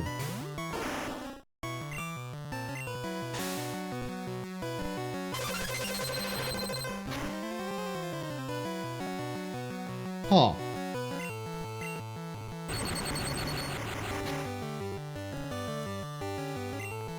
You would, on a 10% chance, get the paralysis out, wouldn't you?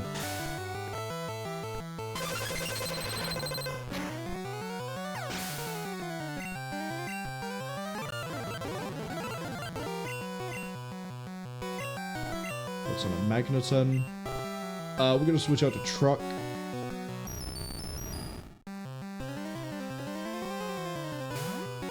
Not that I think Truck has anything we can do here that's going to be great. Whip out Psychic at it.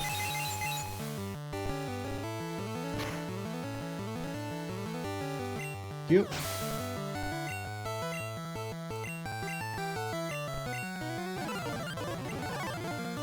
Bolt Orb? That's fine. Psychic again.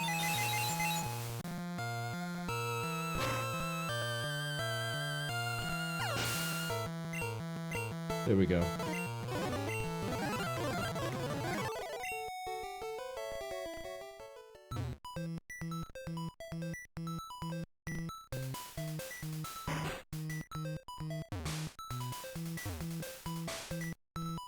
Oh, right, I gotta drop down, don't I?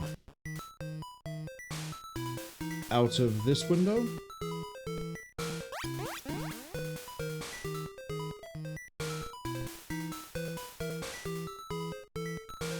No, it's the double.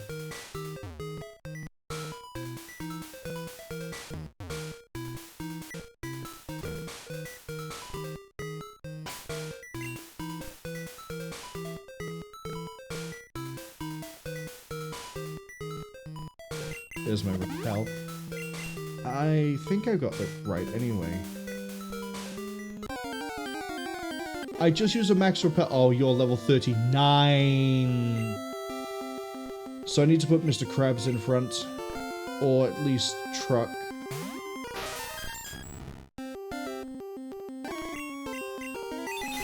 Repel works based off of the Pokemon in first position's level, if I remember correctly. Which is why we just ran into a level 39. Oh, Truck's level 43.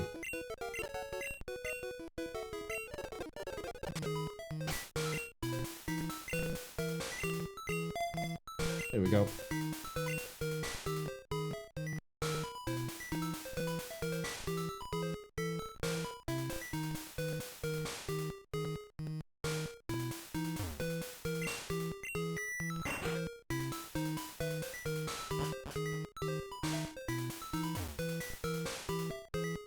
Okay. Let's try this again. We want to go through the double. Right?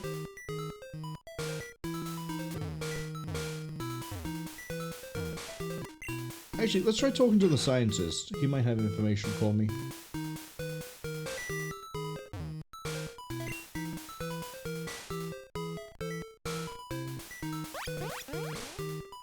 Aha! Now we're somewhere different.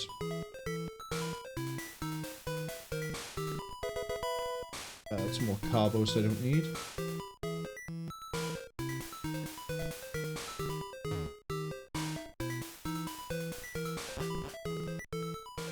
That's the exit. We don't want to take that. That's why I put a safety save before we walked out.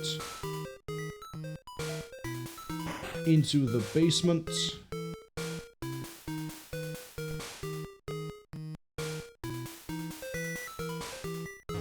For another diary entry. September 1st. Mewtwo is far too powerful. We have failed to curb its vicious tendencies. What's TM14? What is TM14? Blizzard!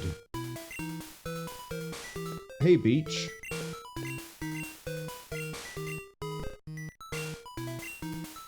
How about you change that sand attack to a blizzard? Same concept, bigger scale, different material.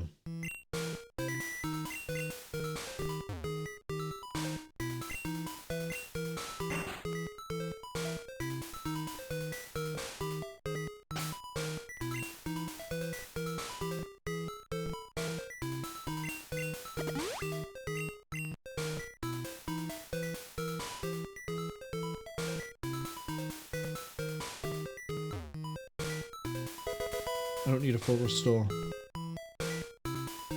Crazy thing to say in a Pokemon game, but I don't need a full restore.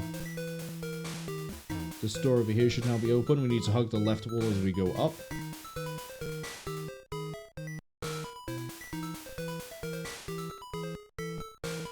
I don't think I need that switch, but I'm going to put saves here in case I do. I do. Found another rare candy.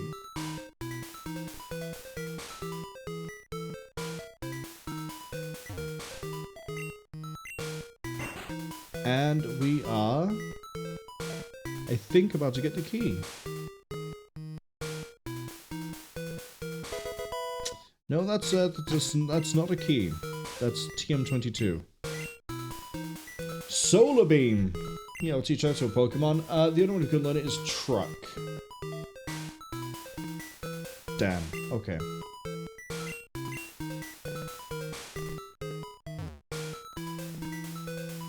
That's got to be the key, right? We did it! We found the secret key. Now we have to go over here, hit the switch again. I am so glad I hit a full or got max repel before we tried this properly.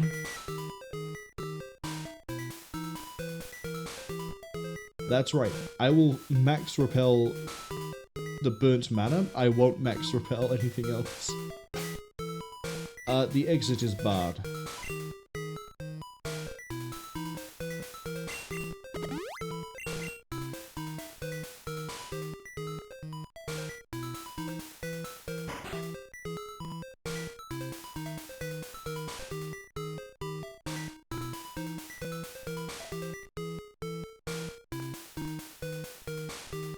That was risky. I think he rotates. He does rotate.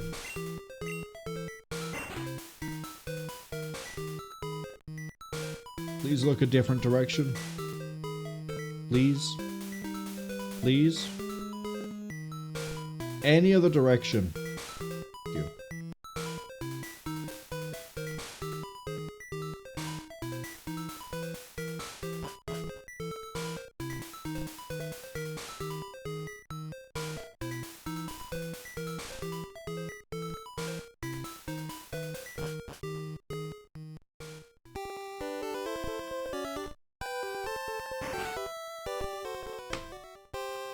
It is Blaine time.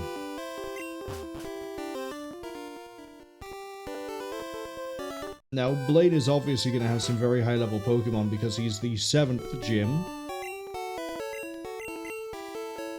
I don't know how high Sabrina's are going to be. I assume they're also going to be in their 40s.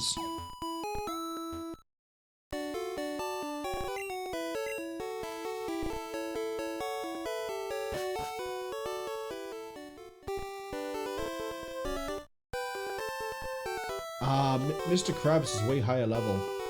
There's no way Blaine is going to be in the 50s.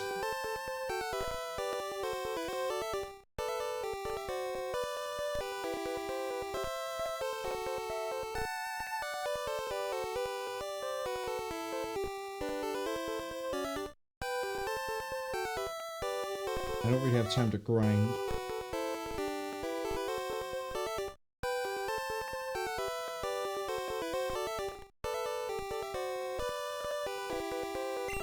Hey, Black Flame, go back to first position. We're gonna see how far we can go with you. Oh, actually. Hi? Why is that locked? 1 second. All I did was do the safety save, and all of a sudden the game went, you know what, I'm gonna lock into turbo.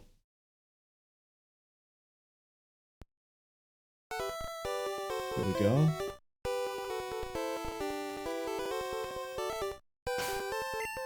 I'm gonna quickly just check something here.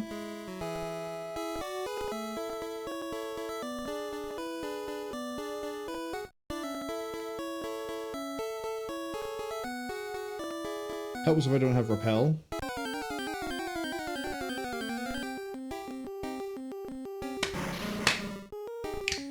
You might be very confused right now, but I've just had the confirmation I need.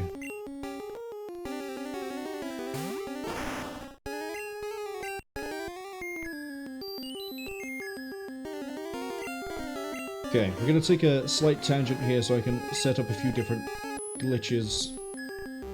I have enough time to show the safari thing. I don't know if I have enough time to get the Kangash Khan, because we're about 2 hours out.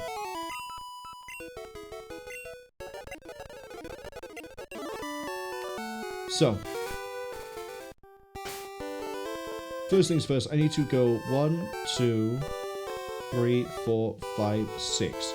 We need to move this here, and I need to move something.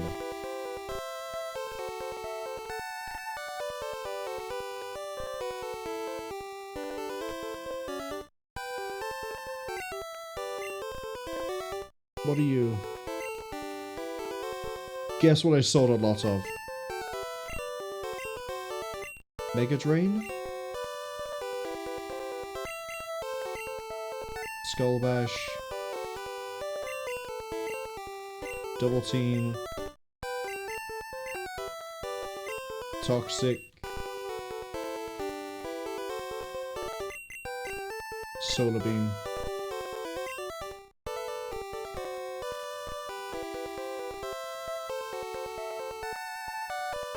Let's go with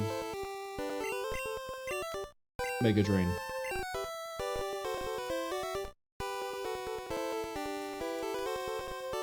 One, 2, 3, 4, 5, 6.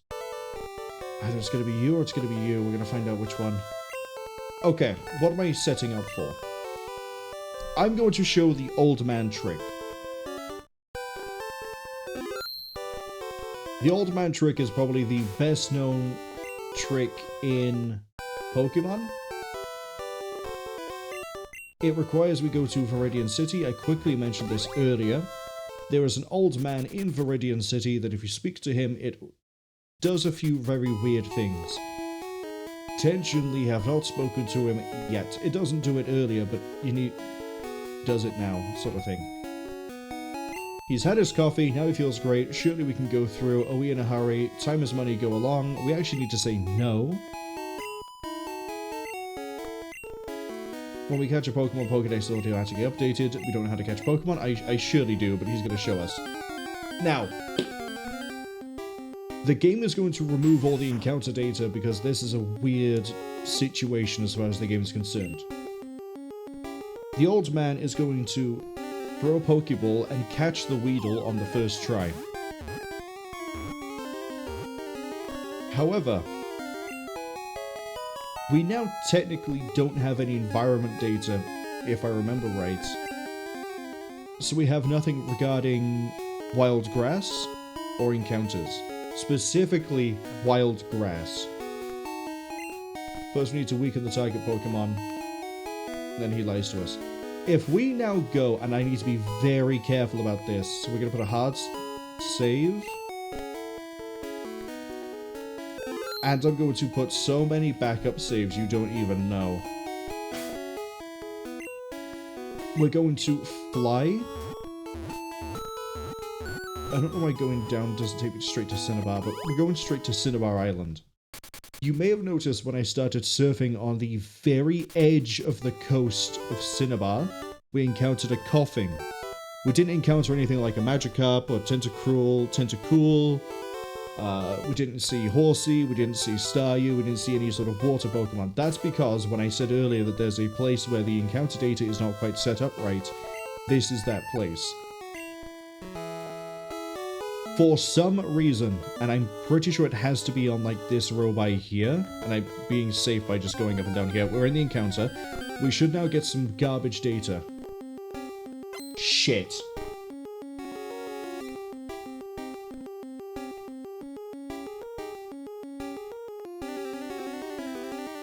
Okay. You know that meme of Mr. Incredible where it's like those people who know and he's happy and smiling and it's okay, and for those who don't know is a happy smiling okay, and for those who know it's that really horrific altered image of Mr. Incredible? That's me right now. You might be sat there going, why did Marwol immediately swear in a playthrough of Pokemon Red on seeing a trainer of all things appear on the coast? This is going to take a little bit of explaining to do, so bear with me on this. The very edge where we've been moving up and down does not have any encounter data set. Earlier in the stream, I mentioned, I think it was in reference to the things I was talking about with Awesome Man, that the memory access trick involving flying away from a trainer takes the data of a Pokemon, the stat data, and uses that to index. The special stat number is used as an index value for an array. Think of an array as like in a book, it's the contents. It's every specific page. Page 21 is Mew. Page 40, I don't know if this one's correct, but say page 40 is Onix. Say page 55 is Bulbasaur. The ads are arriving, I'm going to snooze them for the time being. There are 160, actually it might be more than that, but there are 160 entries in this array. Some of these arrays point to a garbage data Pokemon that's known as Missingno, which we don't have. See, because my name is the way it is, and I didn't think about this ahead of time, I was curious what would happen, but I didn't think this would happen. Because we have the name Marwol! Exclamation mark. Something else I touched on as well earlier. The fight we get here after the old man is dependent on our name. And because of those letters and the symbol in our name, I don't remember how it takes. I think it might be second, third, second, fourth, sixth, or if it's first, third, fifth, seventh. Either way, we've ended up with this, which is one of the entries in the database, which is a trainer, which is very risky and dangerous because we can have all sorts of things genuinely break and go wrong. But hopefully we'll be okay.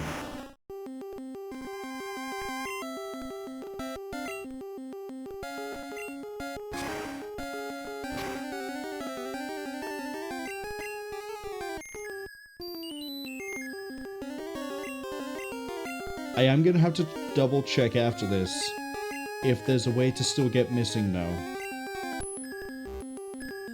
Because the tricks I was trying to set up involve specifically Missingno. And if we don't get it here, I'm going to have to do the memory trick elsewhere to try to force it there instead.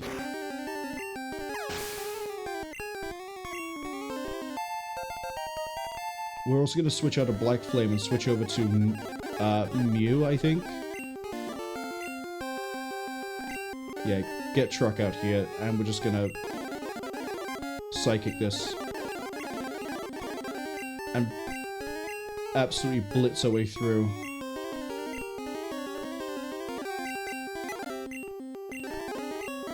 So this is going to be very confusing people who just arrived, but we're not actually in a trainer fight, which is that's the risky bit about this, is that we're not supposed to be fighting a trainer here.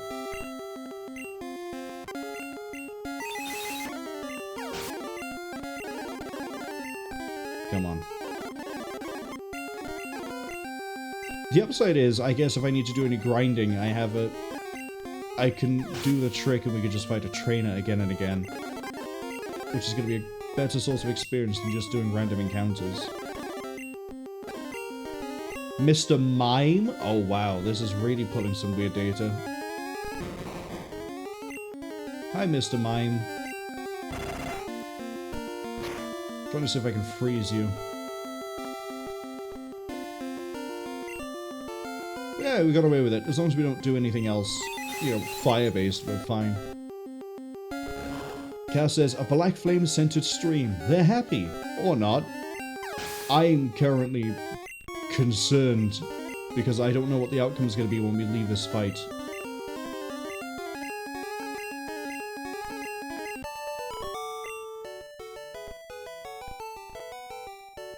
We got paid for it.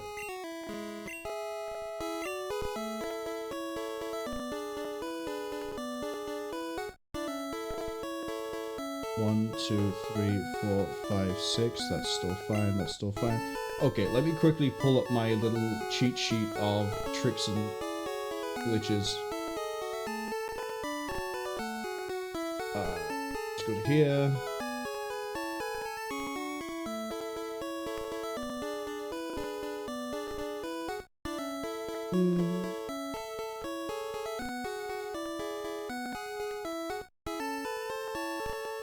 This is the... Where are you on my list?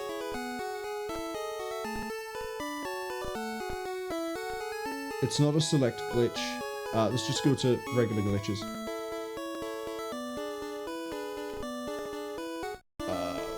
Ads are arriving. I'm happy to let them... Here we go. Old Man glitch.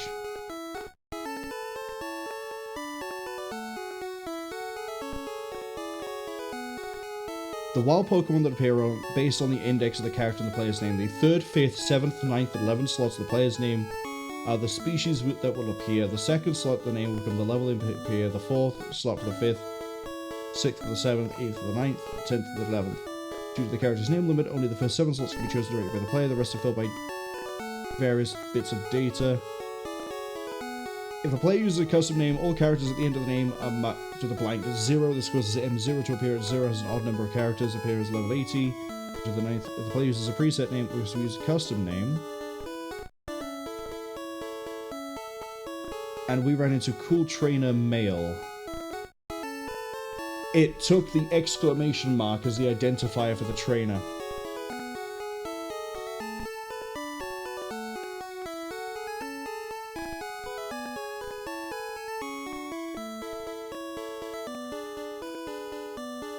So I would have to edit my name to remove that to be able to show off the Missingno.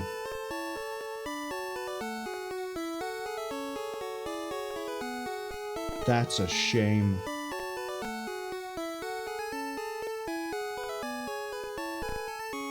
Is there a way for me to do this, show this off?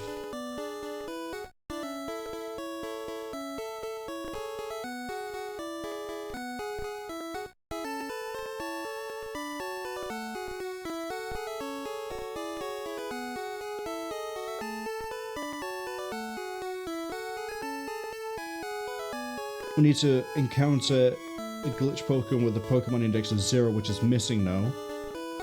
I need to force a Missingno encounter then.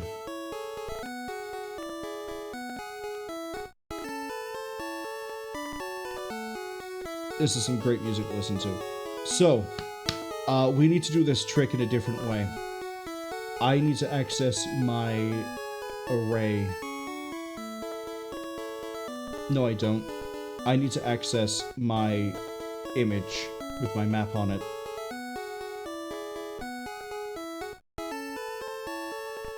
Pictures, where are you? Stuff, where's the map? There's the map. I need a Missingno trainer that I can get away from. Oh, you're beautiful. I love you so much. I love you so much. Okay.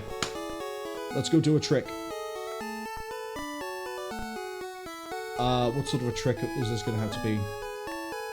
I need an Abra. A regular Abra.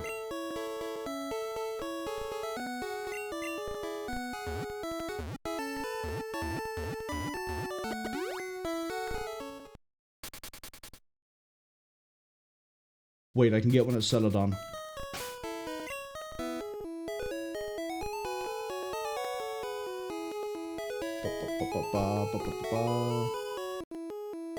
Just realized that my window isn't maxed out either. Here we go. Let's go to Celadon. So, to sort of catch everyone else up here, I mean, we're still in an ad break. I might as well wait a little second when I try and do this, but I need to do some setup anyway before we get this going.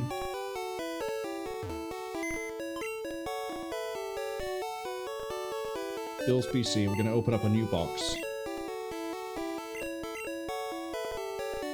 Box 11. And I need to... We're going to have to save scum it, but we're going to throw in everyone except Black Flame. No, it has to be truck and inventory because we need to be able to fly. Well, we don't need to be able to fly, but I need to be able to get back to Cerulean, that's the problem.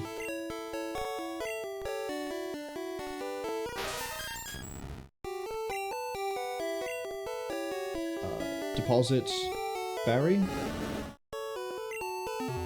Okay.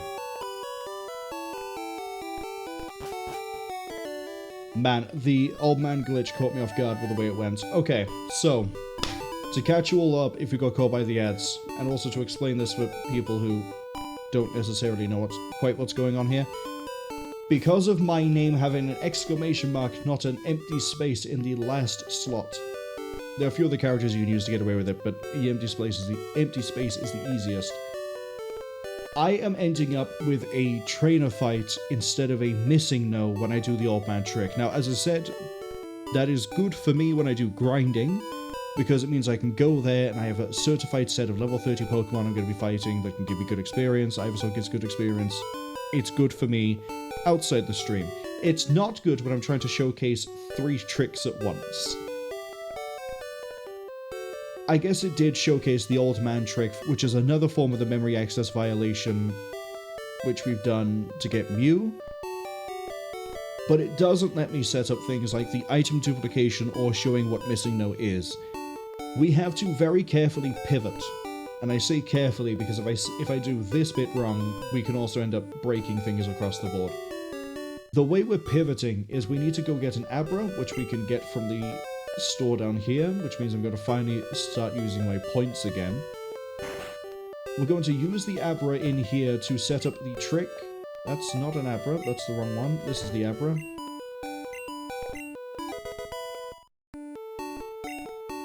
No, don't nickname it.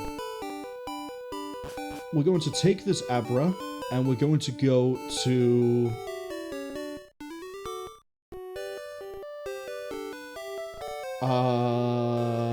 this is going to be fun. I need HMO2, which I think is in my inventory, in the PC.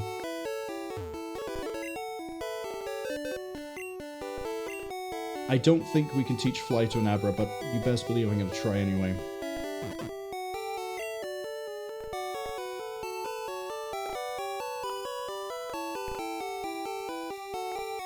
We went past HMO2.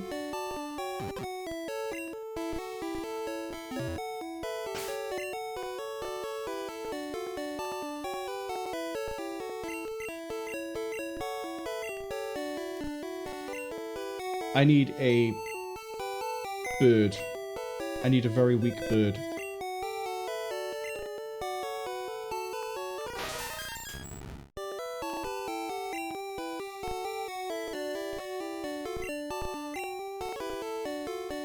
So, how I'm trying to pivot here is we need the Abra.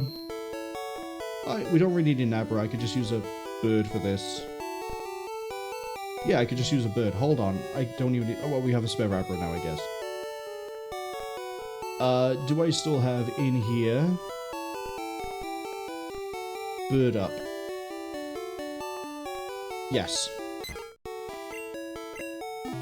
Can it learn fly?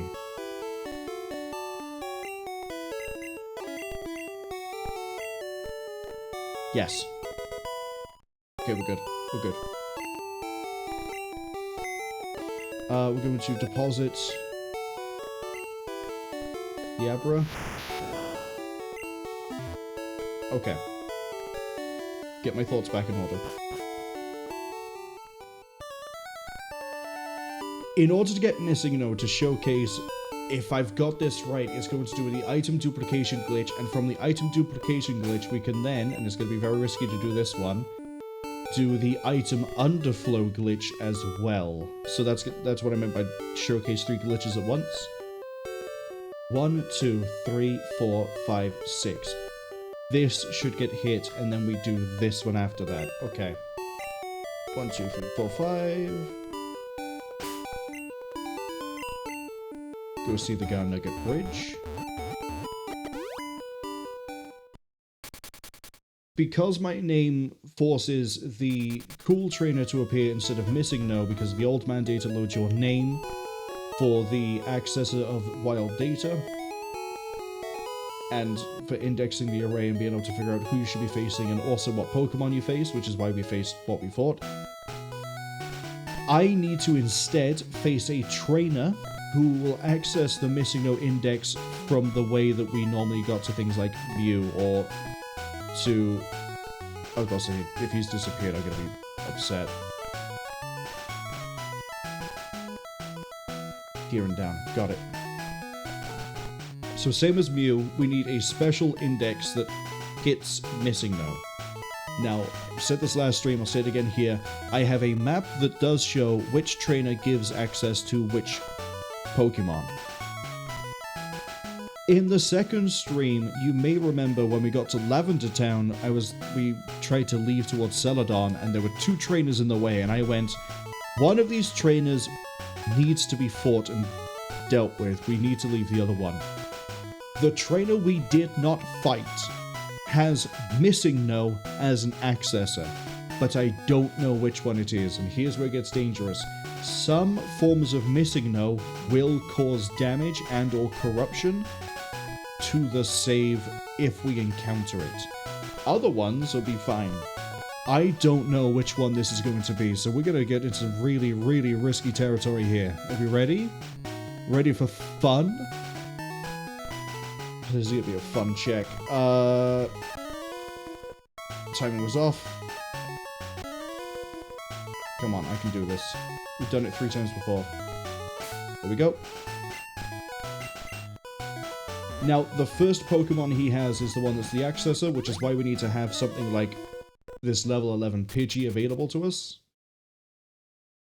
Because that means that we will lose this fight. I don't know where we're going to end up Poke-Center-wise. Cass asked, did I back up the save just in case? I'm using save states to save the current data state. So if it goes wrong, we have that. This guy right here, I need to lose to his first Pokemon.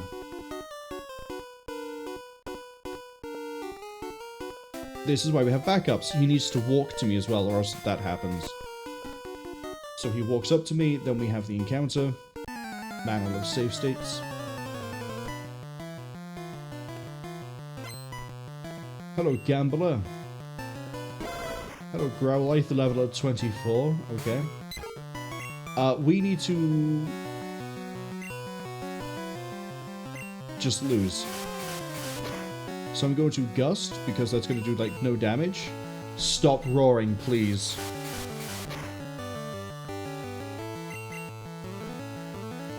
Stop roaring, please. Does it only know roar? There we go.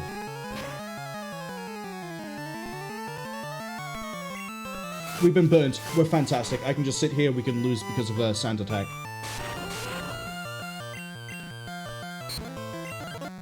So I'm going to speed this up because we're just waiting for the burn at this point. We've blacked out. We lose our money. That's fine. We wake up here. We now need to go back to Cerulean.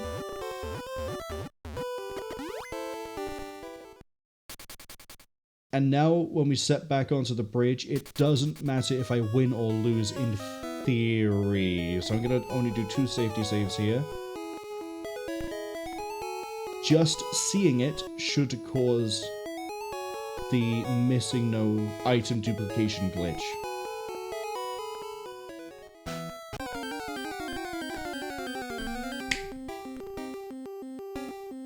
There it is. This is Missingno. This, whenever someone says there's a garbage data Pokemon, this is what they're referring to. There's a few other ones as well. I don't quite remember what the variations are off the top of my head. This is the most common one, I guess. As I say, we don't need to win. We don't need to catch it. I'm going to double check this, considering everything else today has not gone quite to plan.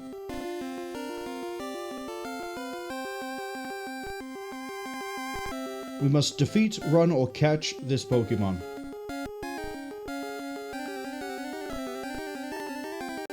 And then immediately look at our items afterwards. So...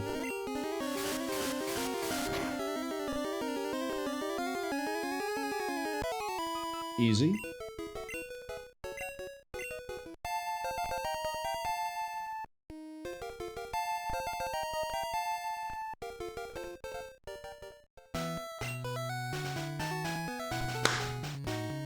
So what has happened now is, and I'm going to have to actually look at the write-up I have for this to explain this better, because otherwise I'm going to wander all over the place. Missingno itself is accessing memory in order to try to exist, which I realize sounds like some sort of eldritch horror, but I think if you look at the whole of how I've played Pokemon Red, we basically ran this like it's some sort of Lovecraftian game. Because how many times have I just broken reality, right? Every Pokemon we encounter has, like, a flag that says we've seen it and we've caught it. Or sorry, we've encountered it and or we've caught it. Which is why in the Pokédex you've got the seen value and the caught counter, or the owned, or whatever it is. Because Missingno doesn't exist in the Pokédex, it is garbage data that is acquired that exists, and is luckily interpreted in a way that means the game won't break itself. Its counter for has this been seen is shared with the 6th item's number. Now, this is where we're going to get into some really nerdy territory, right? A Boolean is either 0 or 1. If you were to turn this into an int, you kind of turn it from a 0 or a 127, which is the highest the value could be. This means, because Missingno's have you seen it count is also shared by the 6th item's quantity number, we have now turned it from 5 into, or we've added, 127 to this number. Which is why we currently have the weird sprite that we do. The game realizes we have 127 plus 5 rare candies, but the game is only supposed to be able to show 99 as the max number, and then if you try to get any more it would normally limit you, but we've gone around that. Hence, we're doing a whole lot of, like, weird memory access stuff here. But I also mentioned another trick, and this is the one where I had to be careful again to make sure I've got this one right. we need to obtain exactly 255 of an item. So, ideally I should have done this by getting rid of all the rare candies except one. Right? So we're going to go back to before the Missingno trick. And we're going to toss 4 of them. So we have 1 rare candy. We're going to re-encounter Missingno. Defeat it in 1 hit again. Level up again. And then we're going to use or toss 1 rare candy.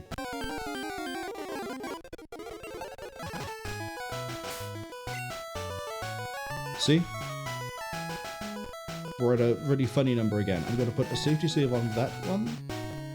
And we're going to use this.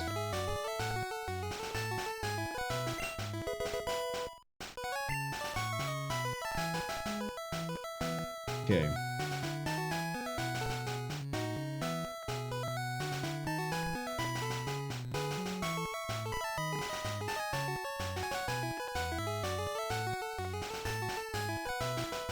I'm going to have to put another safety on here and here. We now need to do the trick again and go fight the exact same trainer again. We need to loop the Missingno, which is why this is easier to do if you have the Missingno on the old man.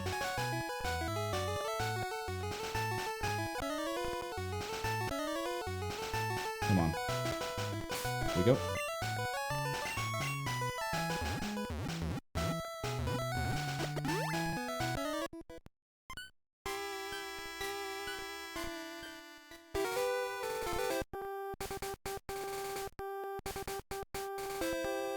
Fight the old man again. Lose to him again.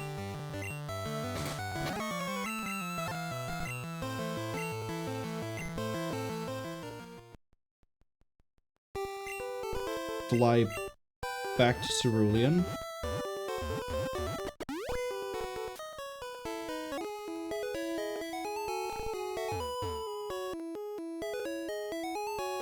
That guy on the left is going to disappear at some point. It's going to be really upsetting and funny when he does.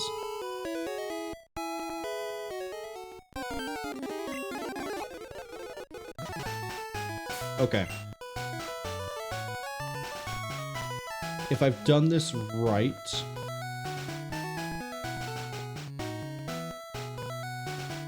If I now get rid of this...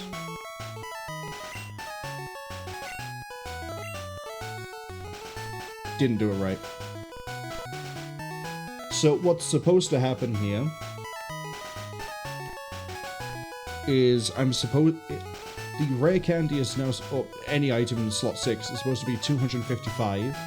When we toss the slot above it, it should then make this hit the same number.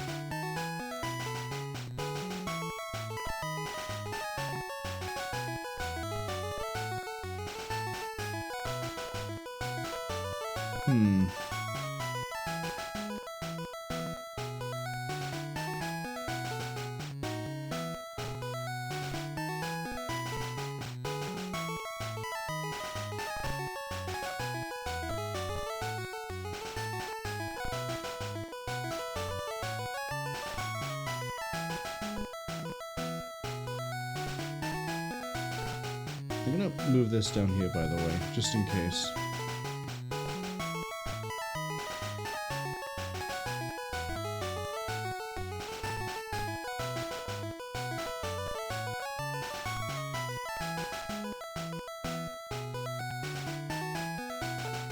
Do I not have...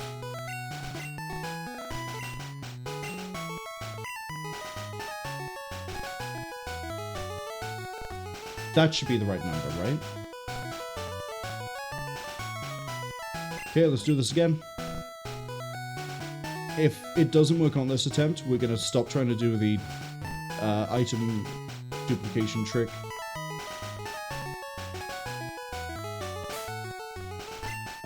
Also, I'm going to move the... I hate you, right? move that there. Okay, let's try this again.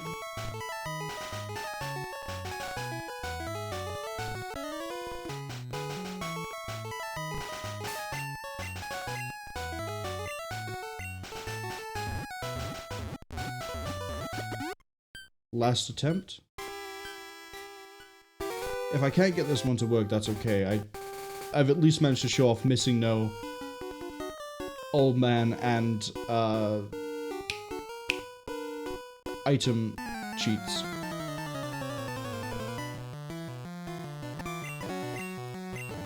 Come on, knock me out. Thank you.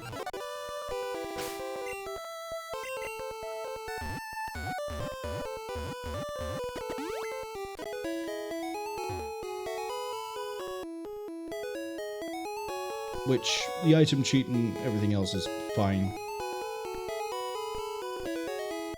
And it also means I now have an even easier way to level up my Pokemon. I could just sit there and rare candy them off stream. Which, honestly, I might end up doing to try and save time. Grinding them normally would be better because they'd still gain the stat experience. Okay, that number, 255. That's got to be 255 because it's changed from a 7 to a 5. Okay, we're in with a shot. We're in with a shot. Let's go. Safety on that one. That's the wrong one. That's all my safety saves. Interesting. I didn't know that button did that. Okay. If we toss this now. Save that one. We now have 2 stacks of rare candy.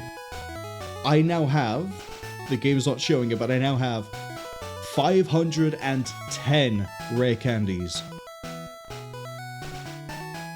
I don't have the write-up here for exactly why this duplicates the way it does, but what we have functionally done is we've deleted the entry here, and it has duplicated the entry from here and replaced it. Now, if I go down to here, this is now the cancel button, which is why we've moved the full restore down 1.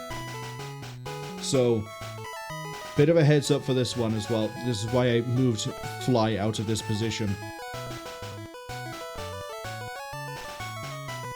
If you do this trick, you will shrink your inventory. But hey, we have 510 rare candies, which I don't really need, let's be honest. Which is why we're now going to load that safety save, and I'm not going to remove any of them. Now, I feel like that is possibly a more interesting showcase of like memory access tricks and the ways this game sort of works and breaks itself. But there's another one we can do as well that I've mentioned earlier, and yeah, we're going to do it. I've sort of accepted at this point we probably won't be able to do Sabrina in this stream. We're going to go to Fuchsia City.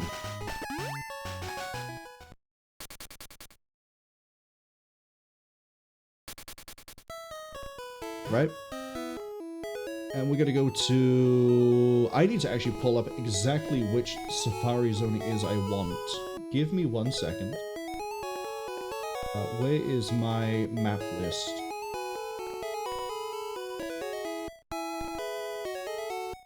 Where is it? Where is it? Where is it? Where is it? Where is it? That's not it, but we'll take it. So, the Safari Zone, as I mentioned, is a bit of a weird one in that you have different areas with different Pokemon.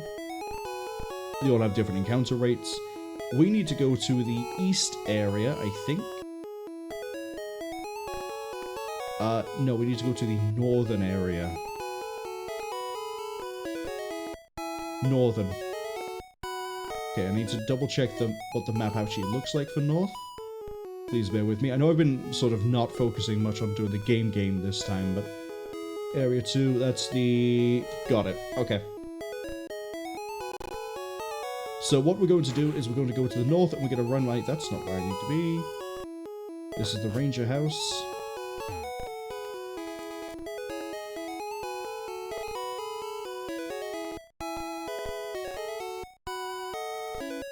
Debatably, I should put Black Flame back in the party before we do this. I'm gonna put Black Flame back in the party before we do this. I mentioned earlier there is a way to take data from one place and put it in another. That involves Cinnibar Island. It's how the old man trick works. It's how everything else works. Wait. Need to go box 11. Here we go. No Black Flame.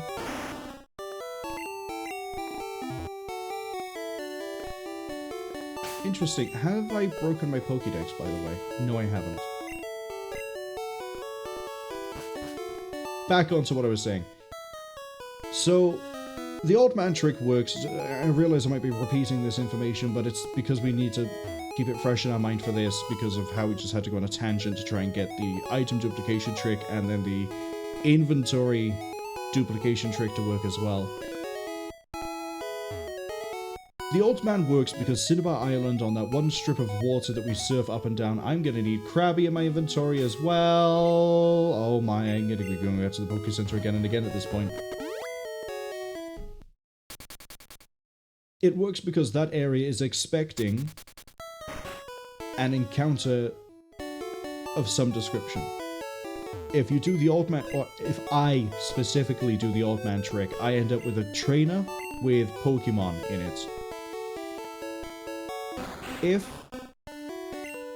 And that's because when you go talk to the old man, your name is used as like reference data for the encounter, because it wants an encounter, it needs to have an encounter, hence it pulls an encounter.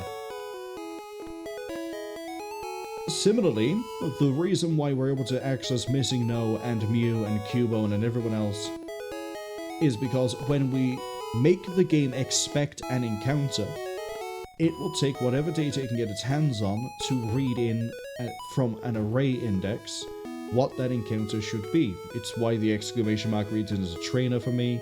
It's why Mew off of the first trainer in Misty's gym is, well, why the first trainer in Misty's gym gives a Mew. The Cubone, it's why Missingno off that trainer, if you lose the first fight against the Growlithe, gives you the Missingno. It's consistent every time, that one's not name dependent.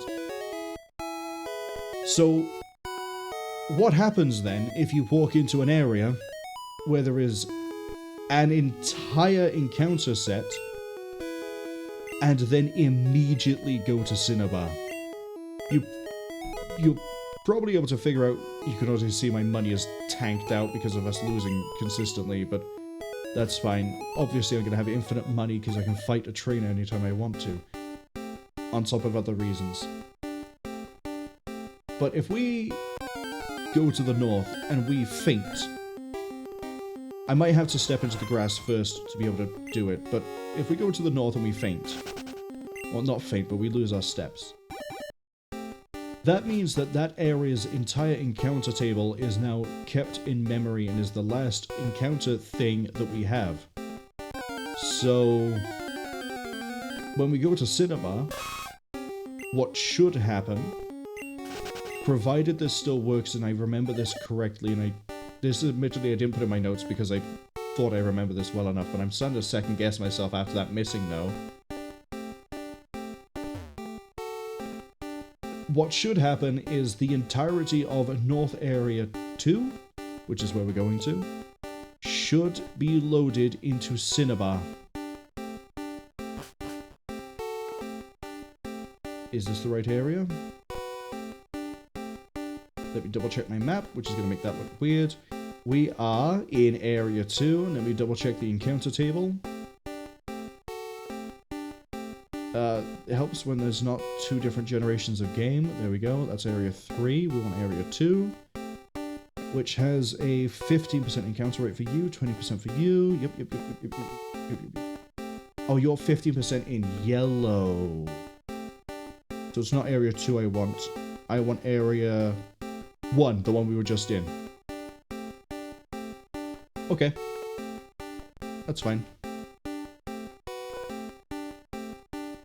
I'm gonna go back here. Parasect, by the way, is a 5% encounter rate. The fact we've seen it twice is terrifying.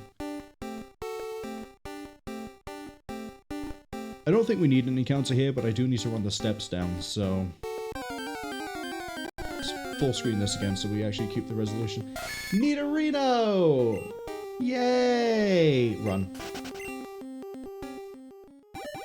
How many steps do I need? 287.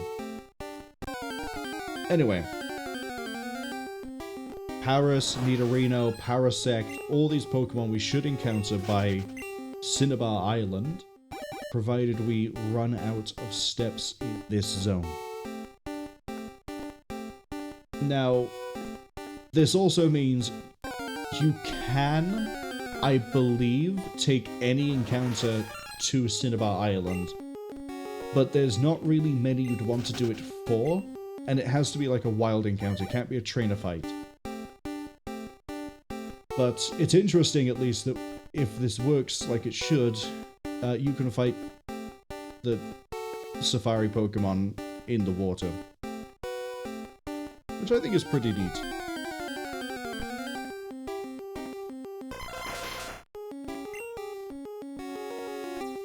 Man, look at all these weird Pokemon.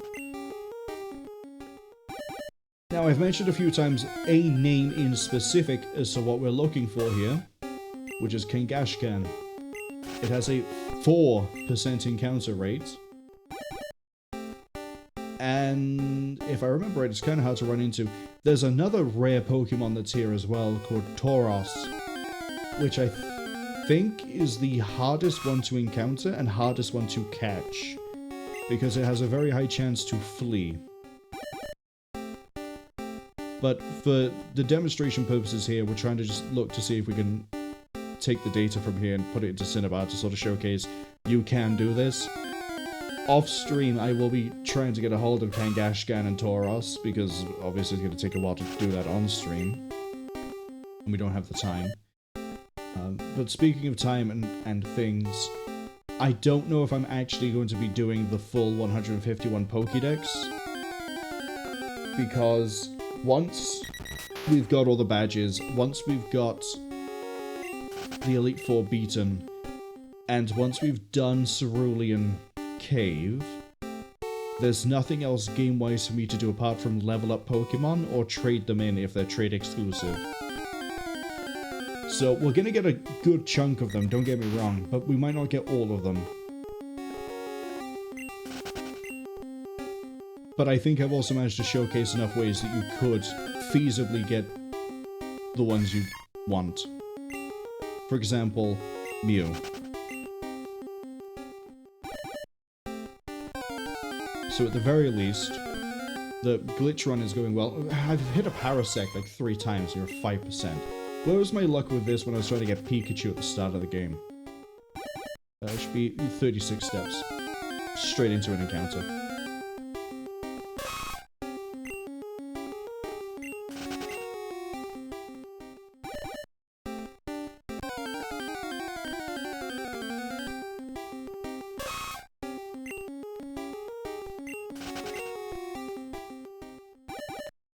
Now, another thing I want to talk about is Pokemon Crystal. When we get to Pokemon Crystal, I don't think I'm going to be treating it the same way I did with this Pokemon Red playthrough, where I've been breaking it every chance I can get. I think Pokemon Crystal, we're going to play that straighter. We're going to do it with no exploits. We're not going to cheat anything in. Not that we cheated anything in here. But we're going to run that as a normal Pokemon Crystal. Yeah, I got a Great Hole. Leave me alone. As a normal playthrough, as opposed to this, which started as a case of, hey look, you can get Mew early, and now has turned into me going ravenously insane trying to show different tricks you can do.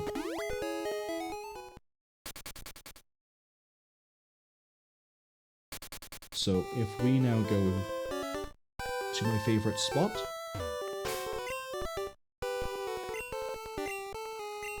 we should now see Safari Pokemon when we go up and down here.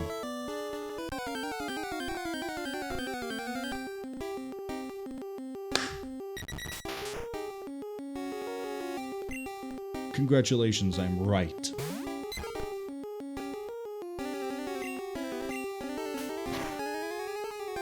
And because it's a regular fight,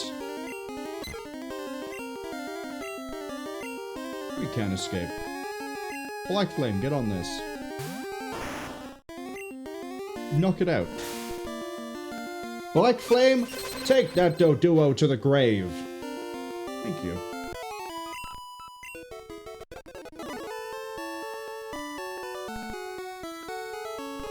We're gonna do 3 encounters. I'm gonna see if we get Kangashkan on any of them.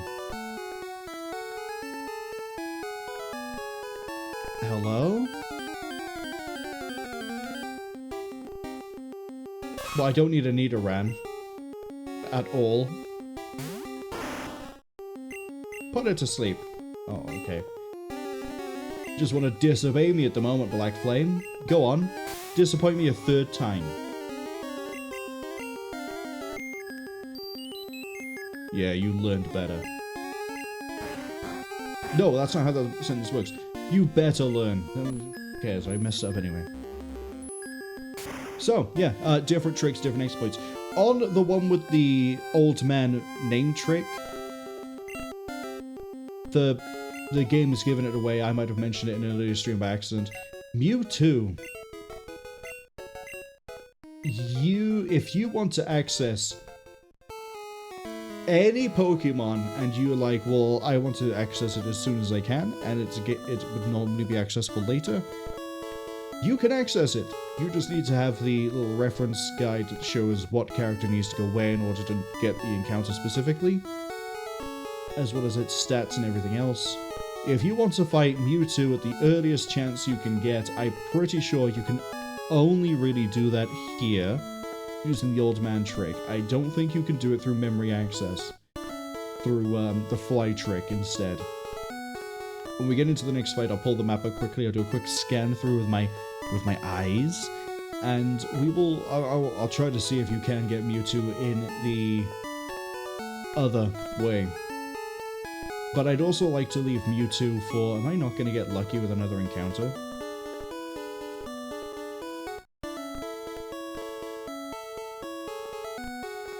But I'd like to leave Mewtwo for the last thing we do.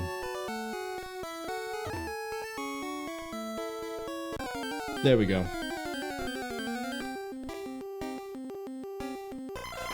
Well, hey, I don't have you yet, so I guess we're going to be walking out of here with a Safari Pokemon. And then I did say we'd have a quick look around for Mewtwo. The problem is I don't know what Mewtwo's sprite looks like in Gen 1. So, bear with me, bear with me, bear with me, bear with me.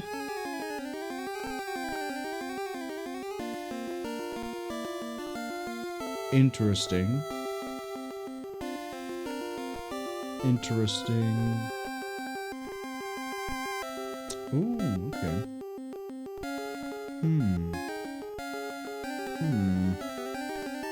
I'm looking around, I'm definitely not seeing it, but I'm seeing a lot of really interesting Pokemon we wouldn't ordinarily run into. Hold on. Hold on, you can run into Zapdos early? You can use the memory trick to run into Zapdos in the burned out mansion we were just in? No way. Spoilers, Zapdos. We'll be doing the birds a different stream. I don't have the time for it today, unfortunately. I am looking around as quickly as I can, though. I'm not seeing, as unfortunate as it is, I'm not seeing Mewtwo accessible anywhere. It's a big map. Bear with me on this one.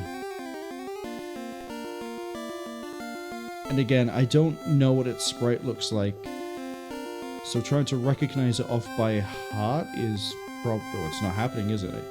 I don't know what it is. There are 3 Mews in the Silphco headquarters. That's straight up just funny. 3 of them? Really? Wild. Moltres is there too. Oh, right, because we're here, I can do something with fossils. We should probably set that up, shouldn't we? I'm not seeing anything that looks like Mewtwo. Yeah, no, that's a huge negative, Chief. I don't think you can I don't think you can use the trick to get Mewtwo early.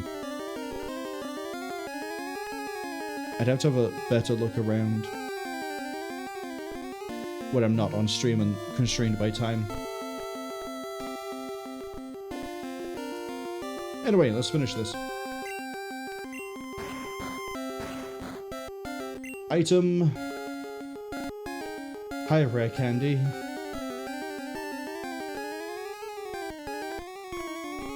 Have a great ball. In case you're wondering, Safari Balls are coded the same way as Ultra Balls, so they share the same problem when it comes to catching full health Pokemon, which is why, debatably, it's better to just do this, put them to sleep, and use a Great Ball. Although I might be misremembering, it might be Ultra Ball and Sleep is better than Great Ball. Either way, we have Great Balls.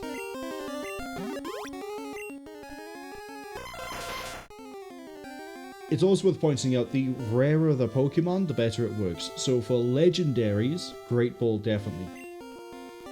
It's more hit and miss on these. I'm gonna call this Benedict.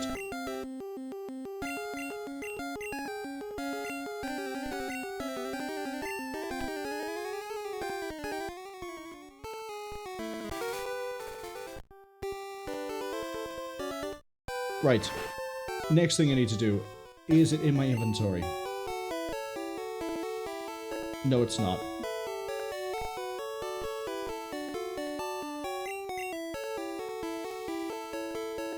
So those fossils we got, or fossil we got all the way back in Mount Moon. We need to make room for them. I am never again going to need a coin case. I'm never going to use the bicycle. Shoot.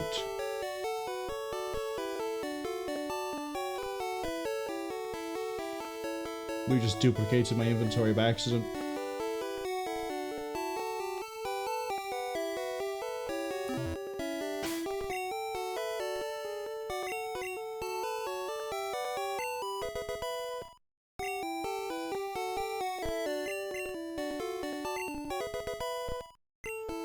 Right, that should stop that from happening again.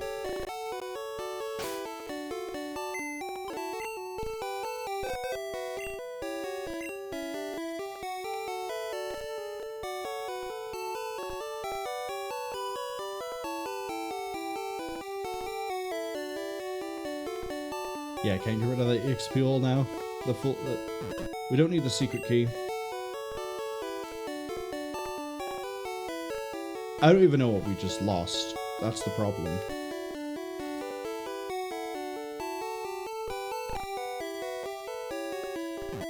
Give me that dome fossil. Because I want one of my other favorites of this game. If we go inside this building here, there's going to be a bunch of nerds. There's a lab meeting room. There's a research and development room. Testing room.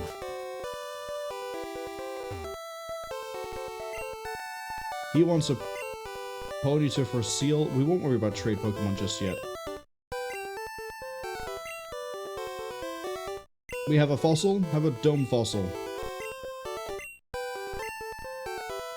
He's going to resurrect the Pokemon.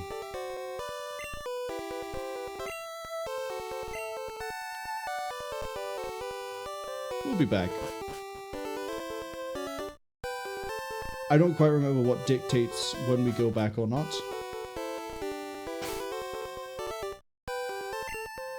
But what I'm going to do is we're going to fly away.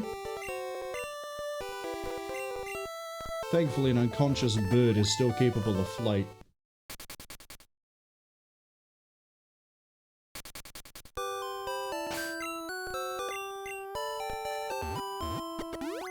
And then we're going to fly back. I don't know if that's actually enough time. Might actually require me to pass the clock, in which case we're going to have problems.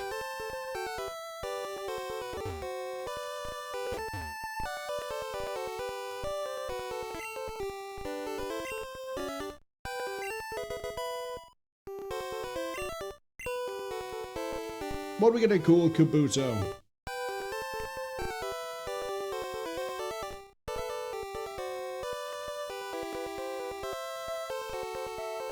What am I gonna call Kabuto?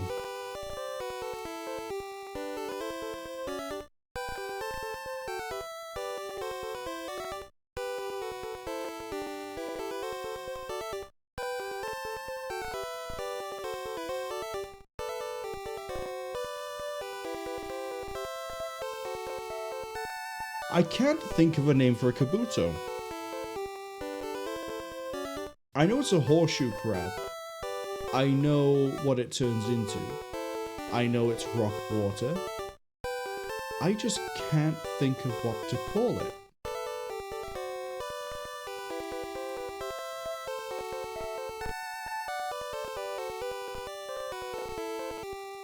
I'm gonna name it after... No, I'm not gonna name it after anything specific. Wait, hold on. I don't think I have anyone here who's an expert in Slavic myth. Which is a shame, I need to check this myself. Okay, that's... that.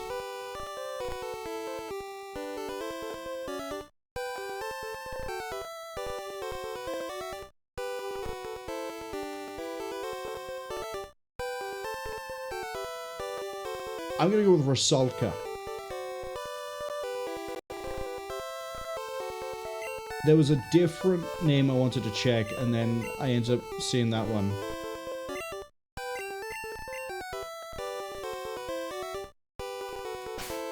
And you're level 30.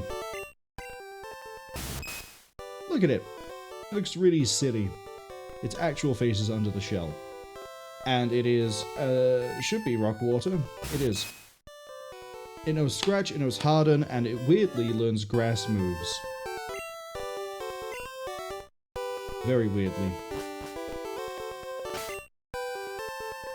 But for now, it's Blaine time. And,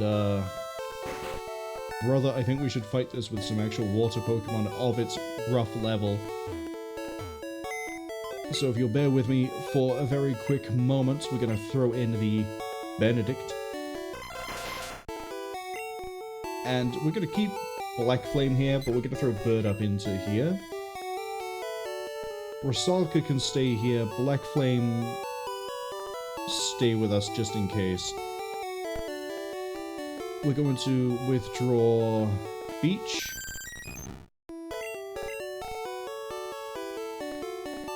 Do I have any other water Pokemon? I do have a few other water Pokemon actually.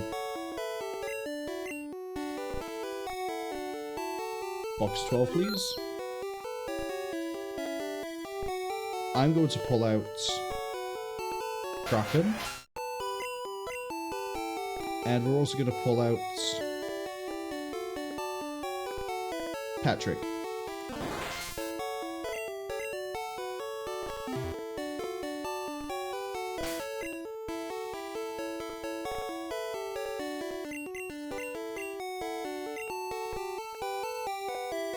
Congratulations, you know Surf.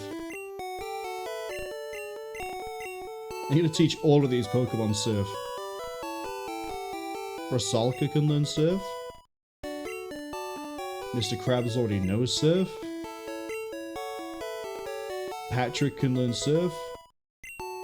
The next thing we're going to do is we're going to bump everyone's level to around 37.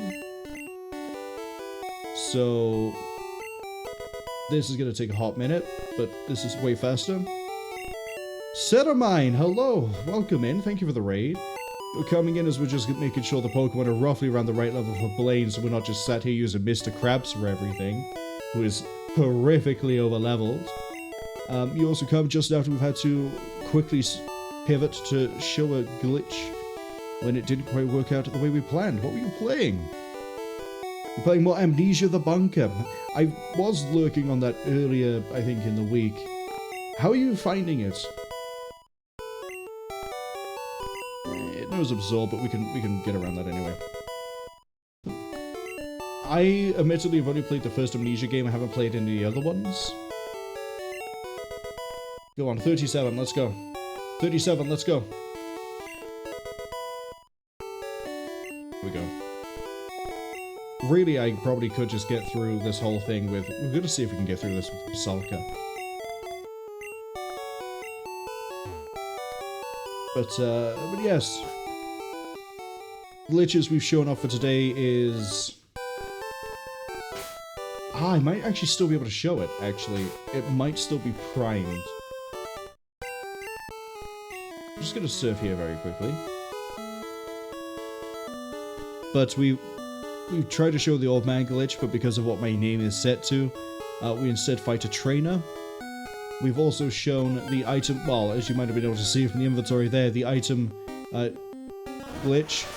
Currently, the encounter data for Cinnibar Island is set to the Safari Center on Zone 1 to the east. Nothing is quite the right way that it should be, and yet here we are. It's all falling apart in Pokeland right now. You would, wouldn't you? And we're about to go fight Blaine, the gym leader for Cinnibar. He does fire Pokemon. We're bringing in Rusalka, who's rock water.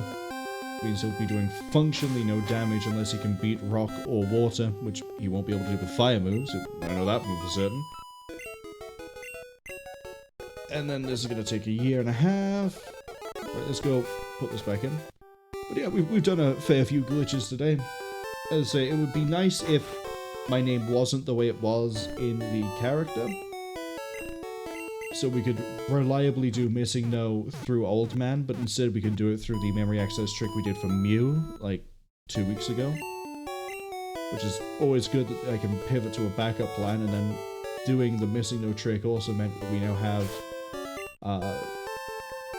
well, 509-ish, no, 254, and then 247 rare candies for me to not lose my mind when I'm grinding off stream. Oh, I need the key in my inventory still. Never mind. Hold on. Hold up. Hold up. We'll go get the key. Thought as long as we had unlocked it once we'd be fine, but no. Let's go get that key. It'd be really funny if I glitched the key out, wouldn't it?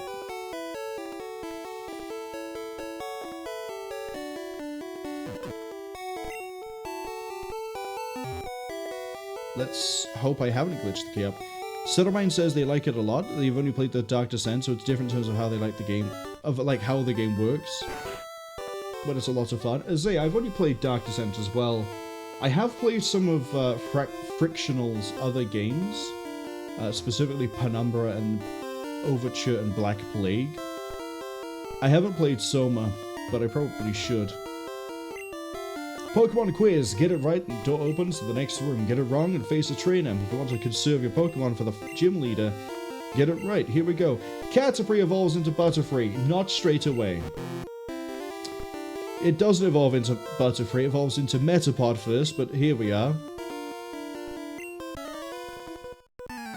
Look at the game getting its own information wrong. It's fine. I'm prepared to fight all these people anyway. Hello, Growlithe at level 36. Yeah, 37 was a good bet. Although we're going to be fighting level 45, 46s. That's fine. We're going to teach this dog how to surf. But yeah, Amnesia the Bunker is the most recent Amnesia game, isn't it? The one where you're in World War I and you're a French soldier? Let's go through this. About to send Vulpix. I'll drown that one too. Cass says The Bunker is probably their favorite of the Amnesia games. I heard...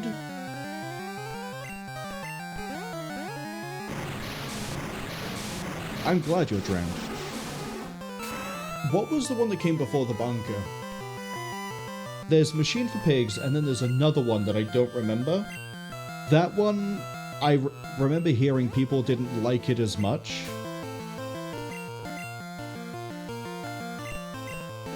But I don't quite remember what it was. Rebirth? Thank you. Could we please drown the fox? Thank you.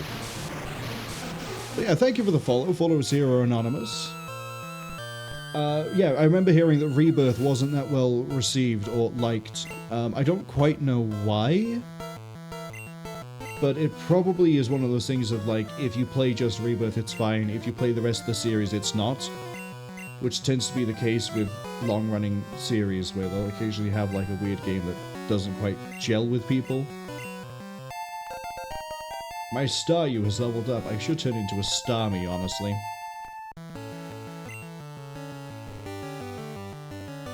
Cinnibar says they do love the bunker for how much you can think outside the box. Is it free roam?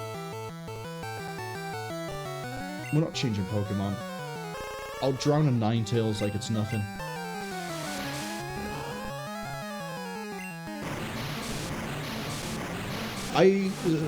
Apart from knowing that it's set in World War I and you're French, I don't really know that much about bunker. Presumably, if you can think outside the box, it might be free roam. Because the puzzles in at least the early frictional games tend to be pretty straightforward and linear. There's not much you can do to get around them. Outside of tricks, bugs, and glitches, which if I ever play Amnesia we might see. But having said that, actually, no, hold on. Overture isn't necessarily straightforward. It is a little bit open. Black Plague, not so much.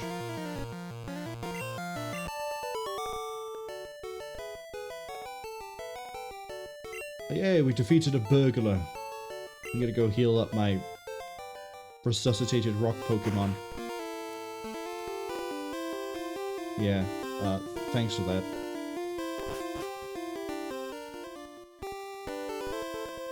Kara says, funny enough, the bunker is a prequel to Rebirth. It's it's set in World War I. It is pretty early in, I guess, timelines.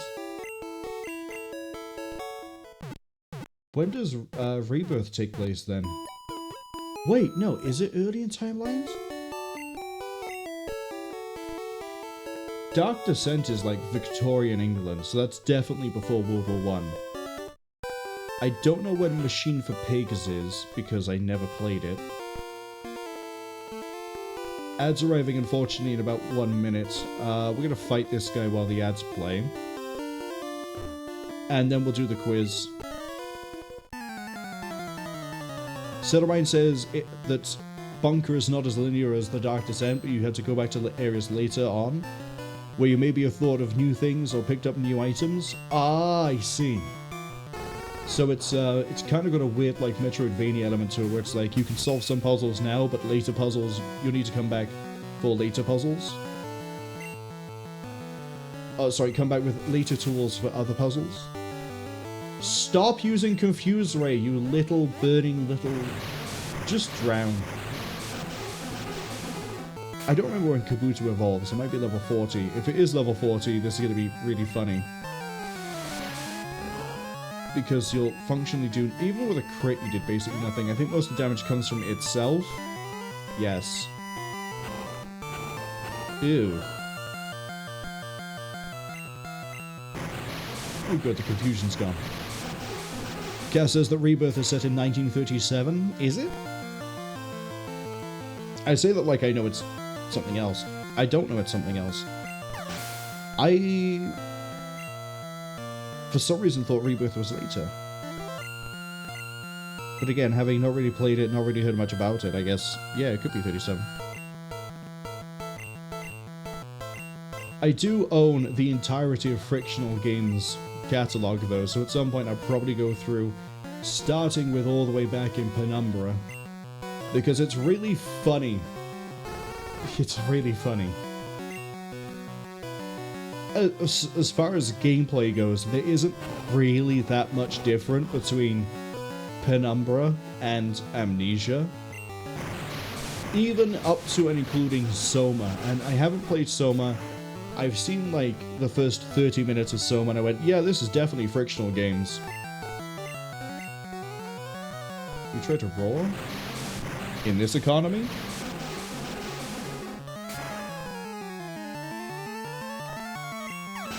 Well, also, the fact that, like, I don't think we're gonna beat Silph-Co. We might actually get through Silph-Co. But that tangent about all the bugs and tricks and glitches and things, that definitely did sort of eat my time up today. And even if the old man trick did work without a hitch, that again, I should have checked ahead of time that my name wasn't going to cause any problems.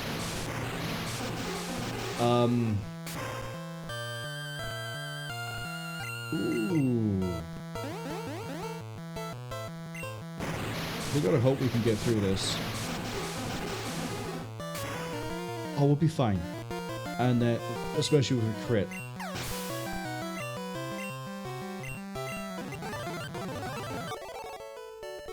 Bye, nerd. Wait, did that actually open a door? It shouldn't have. Let's go down to the Poke Center, heal up a little bit. And then we're going to... what? What are we gonna do? I don't know. We're gonna have to figure that one out when we get there, Chief.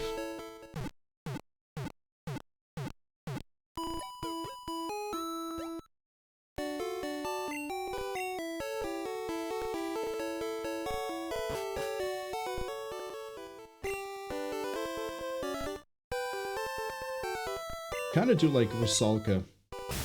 Not just because I'm biased into Kabuto, but...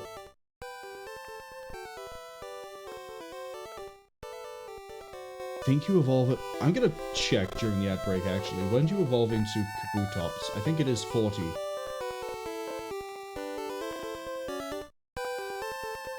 Where can I... this one. Kabuto. Kabuto. Let's try spelling it right. 40! So we're 3 levels away from evolving it. I'm not going to evolve it now, that'd be cheating. I realize that's kind of a hysterical thing to say given what we've been doing this whole playthrough, which is breaking the game in different ways that is functionally cheating. Especially now that I have over 500-ish rare candies. Oh, it's a double quiz. Pokemon quiz. Get it right and the door opens to the next room. Get it wrong and who cares? You want to conserve your Pokemon for the... okay, just give me the quiz. There are 9 certified Pokemon League badges. Wrong! Welcome back from the ads. We beat a trainer and we've answered a quiz question. We're gonna go on through, but I want to read the other quiz question. I guess not. It's a shame. Okay, quiz question. Go. And now the answer finish, I can catch up with chat again. Settermine says, yeah, there's also advantageous stuff you can do if you figure it out early enough.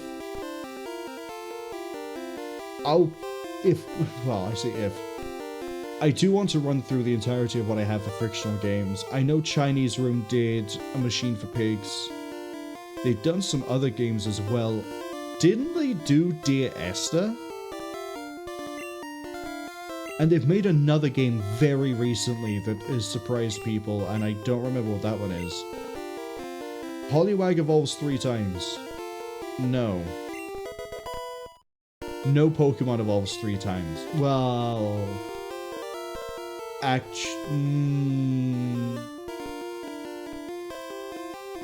that might be right. But you could also go, actually, no.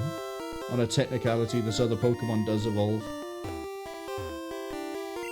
Quiz time. Get it right, go through... yeah, okay, we'll see how this works. Are Thunder moves effective against ground element type? Well, they don't work at all. That's how we managed to have Nidoking just sweep the entirety of a gym. Poor him. Can I still fight the trainers after the fact, actually? Yes. Thought so. It would be very funny if we can get Kabuto to level up, but I don't think it's going to happen. Oh, that's a nice pony. Ah, level 41.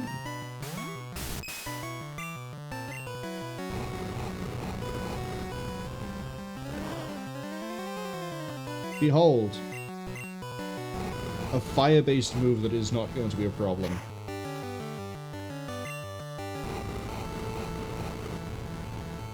Please stop using... I mean, you don't really get a choice when it ends, but... most it can hit for is, I think, 5 turns. Cute. Can you swim? I can kind of swim. What about if we up the tide?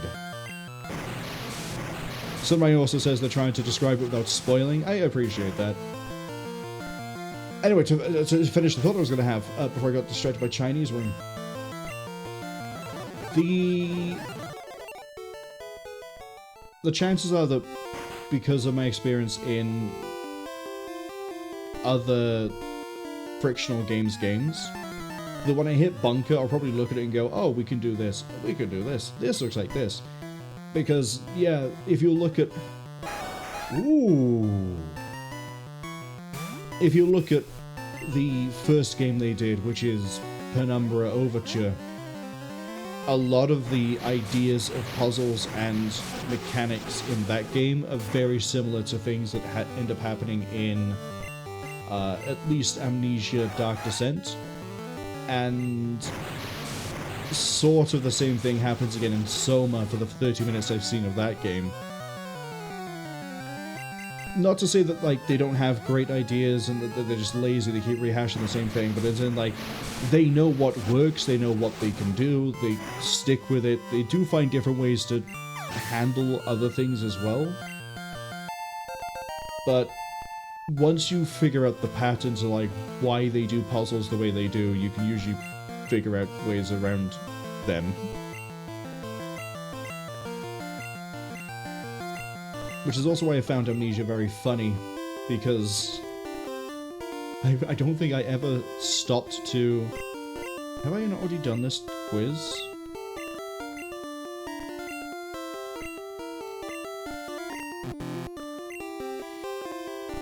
Oh, it's another double. Okay.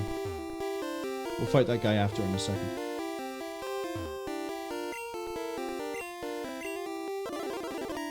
Give me the question. Pokemon of the same kind and level are not identical. Yes, that's true. On a technicality, that's true.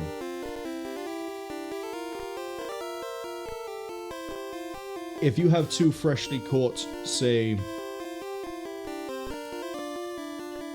Kraken, which is a Tentacool, if you have two freshly caught Tentacool, and they've never taken part in a trainer fight or a wild fight and they've never defeated a Pokemon, or have never been in a party with EXP all and someone has defeated a Pokemon, then the stats will be identical, the moves will be identical. Earlier in, I think it was the second stream, I mentioned IVs and EVs, and that I don't particularly care for them, I never really have, and I don't really ever want to min-max for them. It's effectively stat experience that levels up stats, is a way to think about it. And in Gen 1 and 2, it is exactly how that works. In later gens, it gets a bit weird with, like, you can have a maximum of 500 and something stats, and you can and it's, who cares? I've realized the irony of saying that's really nerdy talk, given what I did for an hour today, with memory access tricks and everything else, but still, I'm not gonna care about the nitty-gritty of, hey, I want to fight specific Pokemon to max out my speed stat before I can max out my special stat, because then my Pokemon is the best speedy special boy there is. I don't care. I don't have to get into that sort of, like, deep level Pokemon to enjoy Pokemon. Again, funny, given that for the entirety of this Gen 1 run, we've been breaking the game left, right, front, and center, but that's just to showcase how fragile Gen 1 is and how amazing it is that it works as well as it does to begin with. Is everyone here just running Ponyta, Rapidash, Vulpix, Ninetales, Growlithe, and Arcanine? At least you guys kept to the theme. Koga's gym, half of them are running Psychics, which is completely wrong. You might want to teach most of your Pokemon how to, like, paddle, or at least float. If you take down me again, you just take yourself out at the same time. I'm just going to scratch. I am going to go to the Poké Center again, though, to refill the PP of Surf and also heal up Rosalka. We did it. We got so much money. Actually, Is it Blaine next, or is it a trainer? I think it's Blaine is the last one. Okay. Pokemon quiz. Get it right, the door opens the next room. Get it wrong. Yeah, I know the gist here. What's the question? TM28 contains Tombstoner. What the is Tombstoner? Sure, if you say so. Come fight me. Fire is weak against H2O. Would you like to be introduced to a creature that no longer exists except for in my Pokeball? Rowlife? Where's the Arcanine? Do you even have Arcanine, or is it just going to be, Blaine?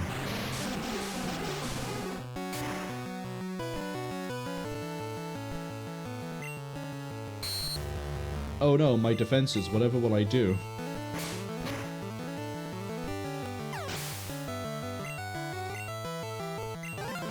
I'm just gonna skip through all the rest of this. Hey Vulpix. Can't wait to get hit by Confuse Ray, followed by me beating myself to unconsciousness. Oh, a quick attack. It's actually different. What have we got? What have we got? What have we got? What have we got? Okay. Interesting. I thought Vulpix was consistently faster, judging by how often they managed to get Confuse Ray to fire off. Oh, we might hit level 39 in against Blaine.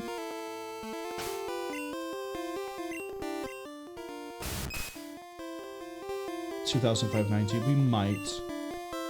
We are splitting the experience still with everybody else. We're gonna quickly turbo our way through that. Turbo over to here.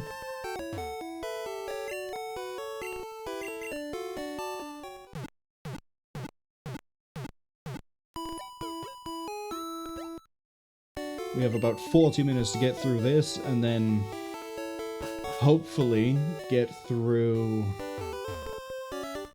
Do I leave Silphco for another day? Let's think about this. I don't know if I can reasonably do Silphco entirely in the next 40 minutes after Blaine. What I know I could do is we could go to the power plant and get a legendary bird. I've never got the legendary bird in Seafoam Isles. We could go there as well. What else? There's the unofficial gym in Saffron we haven't done as well. What we might do is go hit the unofficial gym. Then... Did I fight you? I know I fought you. I'm pretty sure I fought you. Didn't fight you. I knew this one I didn't fight. We might, after this, go to Saffron with the unofficial gym, because that gives me another Pokemon. Then we'll go do the... Well, yeah, we'll go see if we can get a legendary bird. Which means I probably need to bring... Oh, who am I going to need for that one?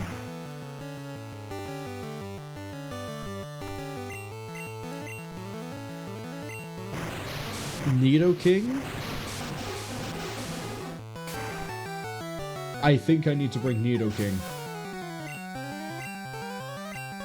I mean, we're still gonna have Black Flame in the party because we need somebody to knock it to sleep. Oh, someone here has something that's different from a... Thank you. I had a Charmander. You should have let that thing evolve. It should be a Charmeleon, Carmeleon, however you want to choose to say that. Unfortunately, I've doused its tail and it's died. Man, that was a really macabre thing that they decided to throw into the anime. I don't think that's part of the original Pokédex entry for Charmander. Also, I forgot if I read this out, but Black Flame Cass even says, Rebirth was the first one set in, quote, modern times. I remember hearing that, and that's why I think it was set later than 1937. I thought it'd be like the 50s or 60s if they went modern times.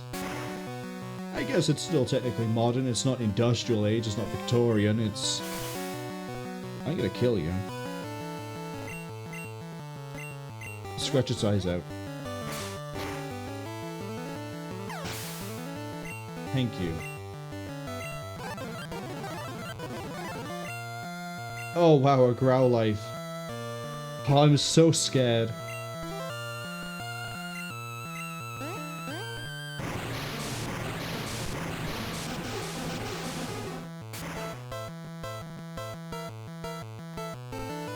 Down it goes.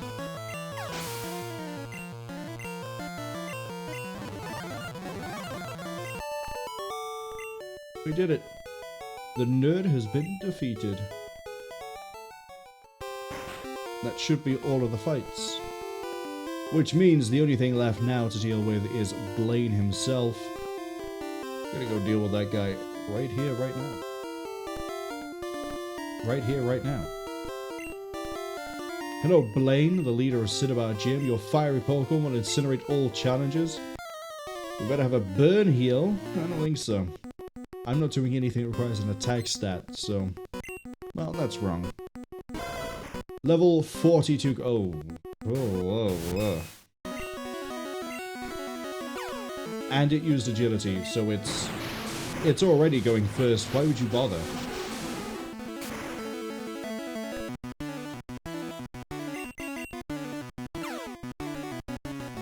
Your Growlithe chose to boost its agility by 4 stages. Okay, I'll take the experience.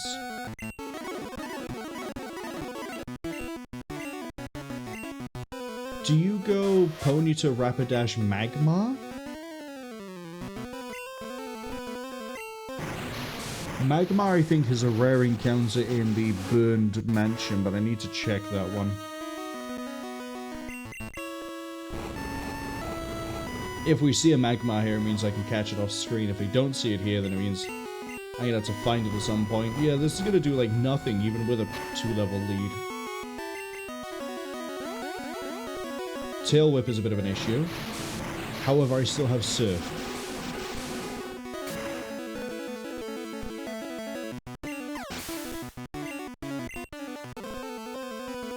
Level 39, very nice. Try to learn Slash? Yes, please. Yes, please. As a fun, quick reminder, I've mentioned that crit scales entirely off of speed stat. The more speed you have, the more crit you have. I also mentioned Focus Energy and Dire Hit actually reduce your chance to crit. They don't improve it at all. Slash has 8 times the chance to crit. So if Rusalka normally has a 20% chance to crit, and now uses Slash, that's multiplied by 8. The Slash is going to crit pretty much every time. But also that requires it to be 20% in the first place. I don't quite know how much crit Rusalka has, but it's enough that we can not need to rely on Surf 90% of the time if we don't need to. You wasted a Super Potion on a full health Rapidash. Blaine, do I need to check you into a hospital? Have you been exposed to, like, toxic fumes? I realize the Burned Mansion nearby has poison Pokemon in it, and also flame ones. Yeah, we use Slash here. It's probably gonna crit. See? And we got a Slash again, and it's gonna crit. It isn't gonna matter what it does. Skip through this. Arcanine, so it is this one that uses an Arcanine. There is no Magma. Is it? Ha 47? Oh, we might be in trouble. Well, we're not going to be completely in trouble because we have the level 55 Kingler called Mr. Krabs as backup, but Rusalka might be in trouble here. Unless it tries to roar, in which case it's a free hit. Also, Arcanine looks really goofy. Oh no, Ember. That's gonna do, what, 10 damage? Crit for like 11? Or whatever that was? Shame. Down it goes. Wait, no, it might be one more hit after this. Down it goes. What a nice Arcanine. What a good dog. Beach is trying to learn quick attack, but Beach can't learn more than 4 moves. Yeah, get rid of tackle.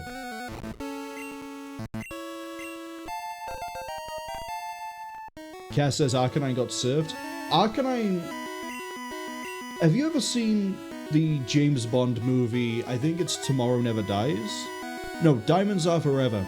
The one where Pierce Brosnan is being, like, waterboarded multiple times at the start of the movie because he gets caught by the Koreans, is what we just did with Arcanine. We just had this small horseshoe crab just, like, dunk the Arcanine into a bucket of water 3 times, and then it just went, I'm out, I'm done. You've been burned out? You got, like, extinguished, my guy. Like, there's no other way to put it. Now our special stat is being improved every time we boost our stats. And this is Flamethrower? Fire Blast. Chameleon or Ponyta would be a good bet. Yeah, except I wouldn't really trust Ponyta, and we have a Chameleon. Not in our party right now, though. How close are you to evolving?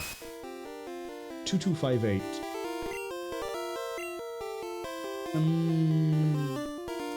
Okay. But we now have all this stat-raising badges. Attack, defense, speed, special, all of them.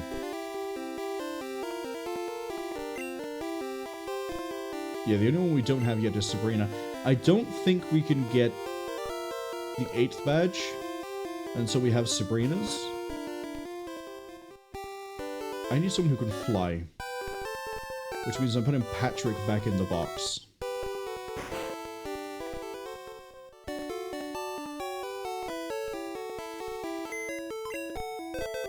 Get back in the box, Patrick.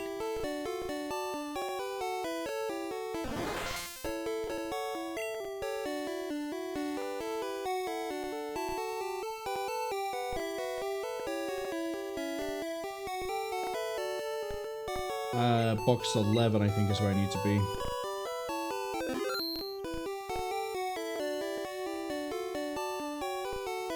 Don't truck? Yeah, we'll pull truck out. Worst case is we have to just sit there with truck. Okay. Heal my Pokemon. We are going to...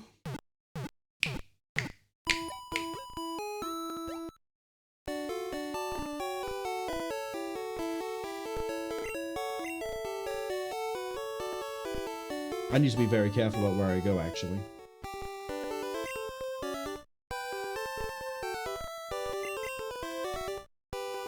We're going to... Cerulean? We're gonna head to the power plant, which is a place that I don't think is marked on a map normally. The only way you'd know it's there is for various different reasons.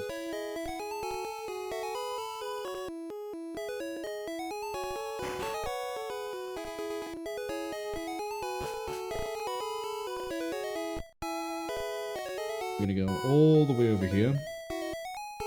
We haven't been here since the second stream. And we're going to cut this open.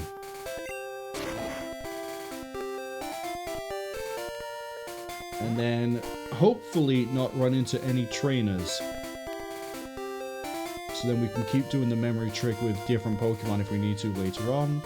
You I know I fought. You I know I haven't fought. Her I fought. We just go east. And then we want to go up here.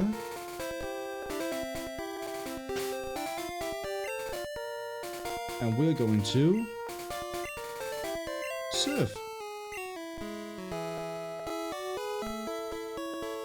You see, if you surf all the way down here, we'll outcrop by here. And if you follow this around, there's this guy right here, who we're going to ignore. It's the power plant. If you didn't find Pikachu in Viridian Forest, you would have to wait until now to find it. And we're going to be going with Black Flame in front. There is a, I've already given it away, a legendary bird here in the plant. There's also an item. Yeah, you thought, but you were wrong.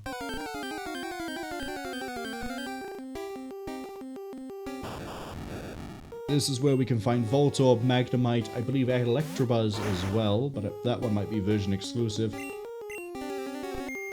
Let's start putting things to sleep and catching them, shall we? Go, Great Ball.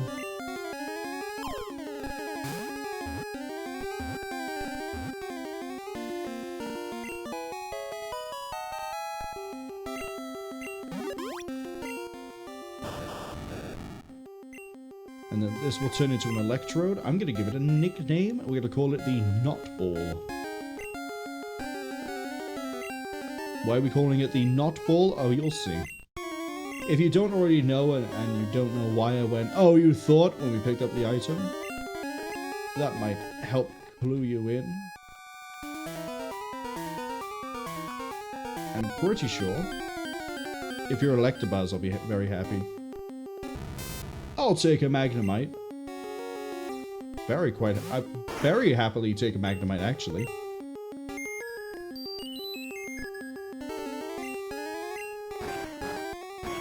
Don't ask me how a sentient magnet goes to sleep, but apparently it's very softly and very quickly. Great. Go again.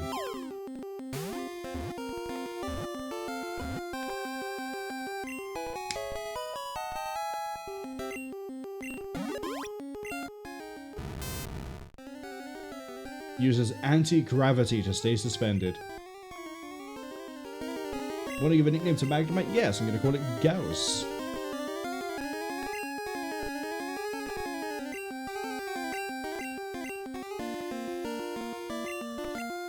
Look at that, we've got 2 new Pokemon already. Please be Electabuzz. You're dead to me. Thankfully, Black Flame is pretty quick, so we're very likely to run away. Are you the one I think you are? Some things here are not going to be an item. Some things here are gonna be an Electrode. Or a Voltorb. Some of them will be Electrode, I think. Level 40 Voltorb. This is why Black Flame's up front.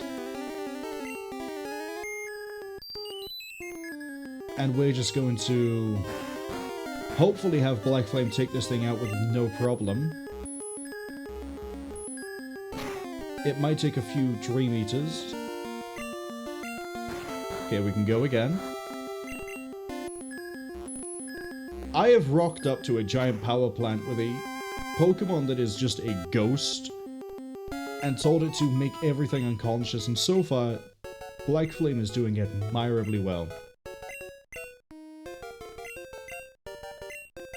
Skip through that, I haven't got the time. Then I want to go this way, I believe. Right, one of you is a Pokemon. One of you is Thunder.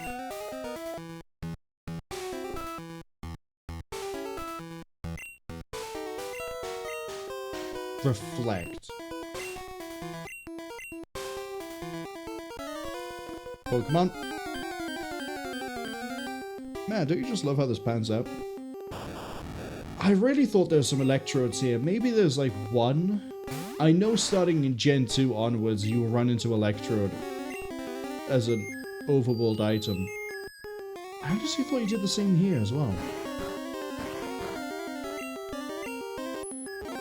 Just gonna speed through this fight because we kind of know how this goes. It's surprising no one.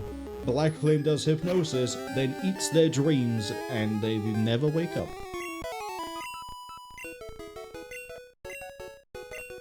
Yeah, the Kabuto is not leveling up anytime soon with the XP share. It's fine. What are you? That little fat mouse of a Pokemon.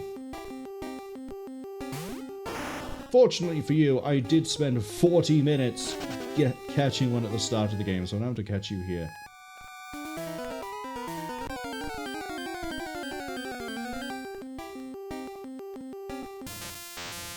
There's Electabuzz, sounding like my speakers have turned to static.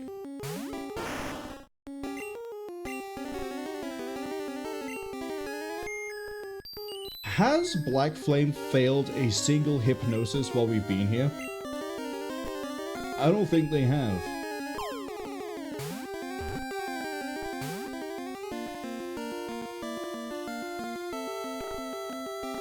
Want to run that one by me again?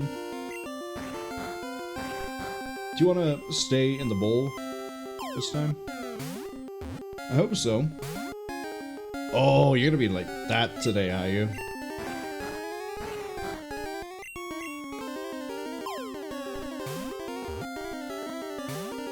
It is. Okay.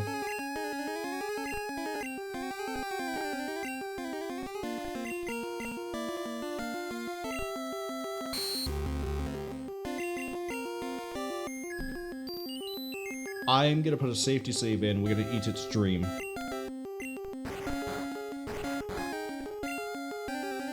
Safety and go.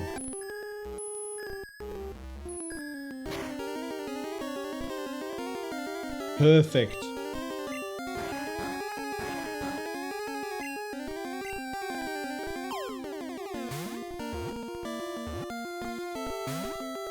Okay.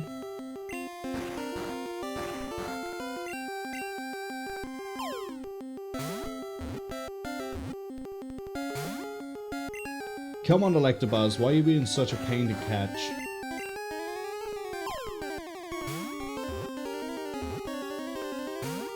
See, this is a situation where I would want to use an Ultra Ball because we've dropped its health low enough that it should be catchable with it.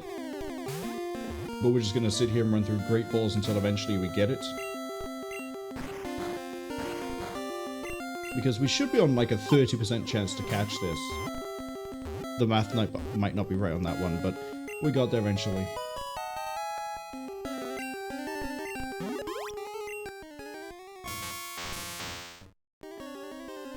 I'm gonna call you Static. Actually, I might call you Static Shock if I can fit it. Static.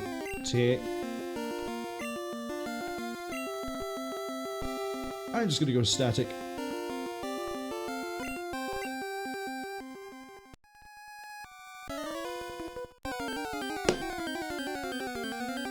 The problem is, I can't keep relying on using Hypnosis, because I kind of need it later.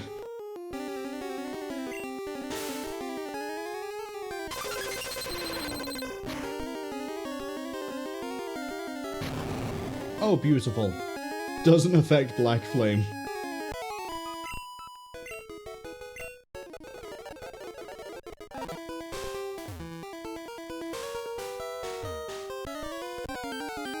If they want to keep on blowing themselves up, that'll be perfect. It's the most powerful move they have. Shame it doesn't affect Black Flame. Which is why Black Flame's in position 1, apart from the fact that they have Hypnosis. Go on, blow yourself up. Ooh.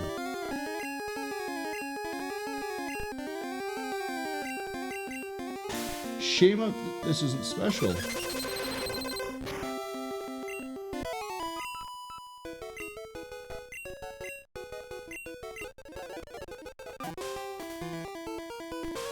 I think I need to go up here.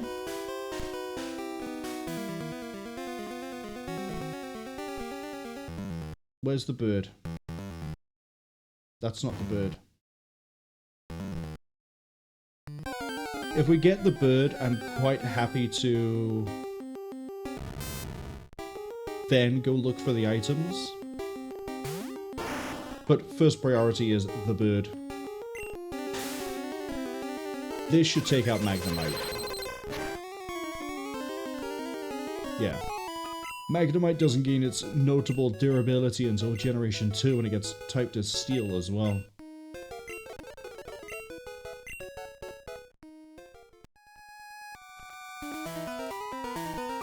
Where's the bird? Is it left? Run away.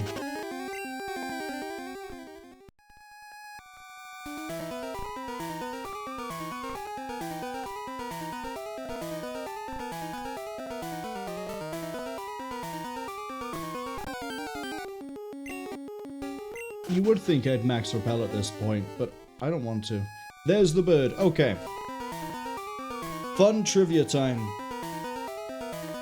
There are 3, count them, eventually, 3 legendary birds, and I intend to get all of them on stream, which means we won't go to Seafoam Island, because looking at the time, I have just enough time to get this and do one of the not-quite gyms. In this game, all of the 3 birds are... How do I word this? They're all puns.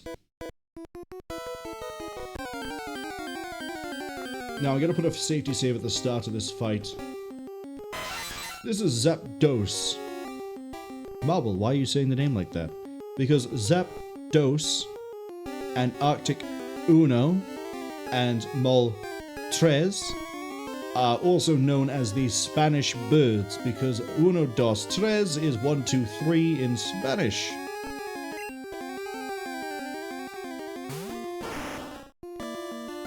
I don't know why they decided to go with 1, 2, 3 in Spanish, but here we are. As you can see, Zapdos is level 50. It is going to be a little bit of an uphill fight, except for a few things that I know regarding math. Number 1, Hypnosis. We need to actually survive Drill Peck, which is going to be the fun part. We did that. Hypnosis. Now, cast your mind back to what I said earlier about how Ultra Ball isn't as good as Great Ball when it's going against full health. The reason for this is kind of weird. Basically, I'm going to have to try to explain how the catch math works again. Imagine a line, a meter even, of 0 to 255. And then I throw a Pokeball, regular Pokeball, and the Pokeball is 100 and... No, let's say it's 50. Let's say it's 50. And Zapdos has a catch rate of 3. You might not understand why I'm saying these numbers just yet. Keep this in mind. Pokeball 50, Zapdos 3. When we go to catch Zapdos, it then rolls a random number and adds it to the catch rate. I think it adds it to the catch rate anyway. And then other factors happen for the calculation, and if the number is, I think it's above the catch value of the Pokeball, you catch it. Simple enough. Actually, and then, yeah, the Pokeball had to be like 170. But yeah, so high catch rate Pokemon like Pidgey, Rattata, they probably have like a number of 170, so, you know, you add a number to that, you end up getting above 170 pretty easy. On a catch rate of 3, you're probably not going to get above 170 with a regular Pokeball. What happens with Hypnosis and things like that is it adds a flat number to the catch rate before the calculation is done. So because Zapdos is asleep, it isn't 20, it's not 3, it's I think 23. Then it does the calculation, and then because of the weird way that the math works out for how the balls catch based on health and everything else, Great Ball almost always works out better than Ultra Ball, and it always works out better against a legendary. So if you're ever trying to catch something like a Mewtwo or a Zapdos, throw a Great Ball when it's asleep, you will have, I think it's a 7% chance to catch, as opposed to the Ultra Ball's 0.3. It's that big a difference. And as long as Zapdos stays asleep, we can just keep throwing Ultra Balls, and when it wakes up, then it becomes a problem, and then we start panicking. Until then, we're going to keep rolling the dice, and eventually, we will catch, hopefully, Zapdos. In fact, I actually kind of want to check the math on that one. I know there's a calculator. Let me go... We'll find the calculator after we win. Because we will win. I know it. Black Flame's got this.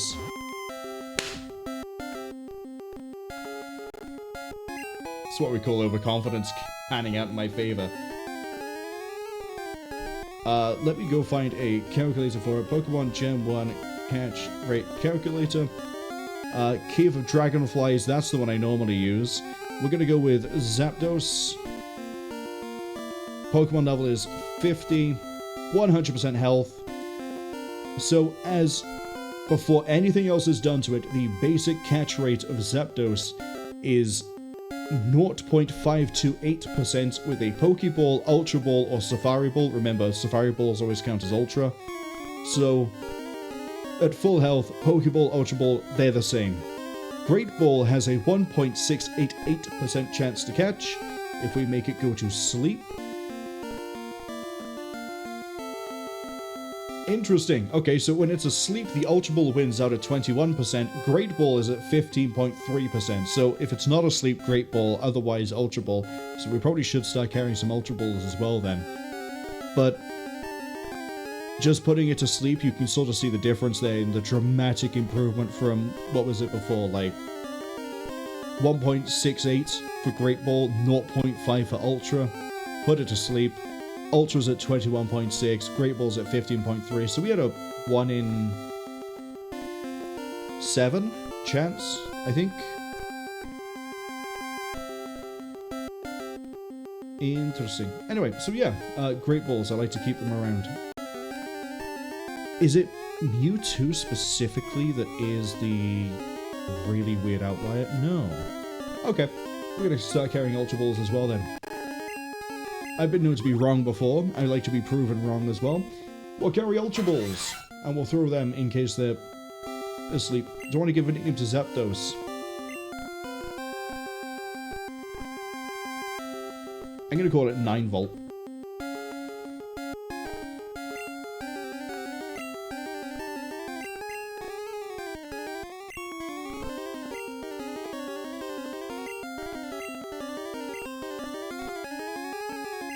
Nine volts is in the PC.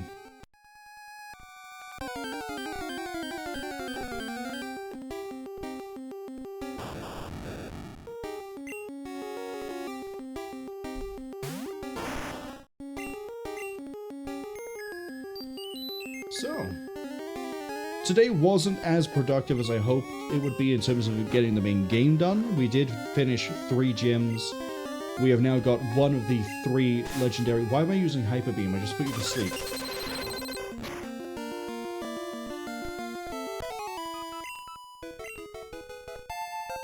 Black Flame hit level 37. What was I going to say?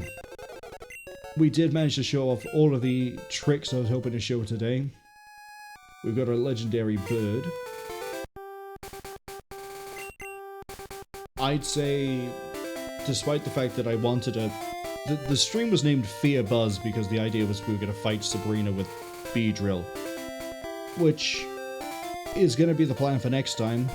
I guess next time we might actually... Hold on. Silphco Sabrina, that's probably going to be... What, we say that's about an hour and a half? Victory Road, that's probably going to be another hour. Elite Four... I want to say it's going to be half an hour. If I'm not busy, and I don't have anything I need to do next Sunday, we could finish Pokemon Red next Sunday. Because the only thing then would be Cerulean Cave and catching Mewtwo. I'm also going to put a moratorium on something already. As I've shown, we can duplicate any item in my inventory. There is one item... Item? Why did I suddenly say it like I'm Irish? There's one item that I'm definitely not going to duplicate. You only ever get one of them. You get it from Silphco. I'm not saying much past that point, although people who know Pokemon already know what I'm referring to. I'm also not going to do the item duplication glitch past what we've already done, both on purpose and by accident, with these two. And then... what? If we don't finish next Sunday, and we end up before the Elite Four, what I'll do is I will... I know what the last Elite Four members party is. I don't know the Champions party. What I'll do is I'll try to find a good number of a level that's not over-leveled or under-leveled, and we'll set all the Pokemon I have to that level. So then when we get to the Elite Four, I can then take suggestions on parties to use, and we will just spend the entirety of the last stream just throwing together parties and being like, let's see if this works, let's see if this works, let's see if this works. That way it's not just going to be, here's an hour of Elite Four and a cave and then nothing. So there'll at least be something for it. Which also means it's going to be kind of funny when I rock up to the Elite Four with like a level 55 Arbok and go, yeah, I'm going to kick your ass. And then we kick their ass.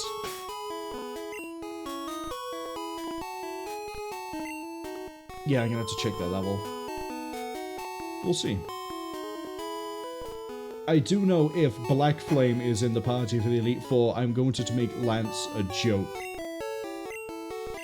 Because of an exploit. It's not really an exploit, it's an oversight with the way that the combat AI is in this game. But I am going to have to quickly wrap this up because I need to get going somewhere in about 30 minutes. And by the time I finish wrapping up and then raid out and everything else, I'm going to need to be heading out the door pretty quick. So, we're going to end it here in Saffron. When we come, I'm going to make sure we don't overlevel next time because that did sort of kill some of the fun of Erica. I'm going to assume that Sabrina is going to be around level, what was it we fought? 43 was the highest of Koga. 50. Was it 52? 40 something. I'll have to double check Blaine's level. We'll probably aim for like 45 for... It's going to be a different party. Rusalka's going to stay in it. Black Flame's going to stay in it. Buzz is going to be in it. But the other 3 slots are going to be different. They're going to be people we have... Well, actually, it might be Crack Hen. Okay, hold on. I need to try to figure out the party. Truck isn't going to be in it. I'm going to actually pick the party now. That's what we're going to do for the last few minutes of the stream. We're going to pick the party that we're going to be using for predominantly the next stream. So let's deposit who we don't want. Mr. Krabs is way over-leveled. In he goes. Rusalka can stay. Beach can go. We have a water Pokemon. I realize we have a water Pokemon and we're still keeping Kraken. We're keeping Kraken because they're different. Truck can go. Because it's a legendary, I'd rather not use it. 9 Volt we won't use. Static we won't use. Randy Savage still hasn't evolved. Means I can't level him up off stream either. That's a shame. Let's see. Let's pick some Pokemon. If anyone has an idea of a Pokemon they want me to definitely be using for next stream, feel free to shout it out now. Don't even bother using the point redeem for it. I do have, I think, 70 something, well, not 70, but I have most Pokemon at this point, so chances are if you say it, I've got it. Let me think. If we're having Black Flame, we need Buzz. Where's Buzz? There's Buzz.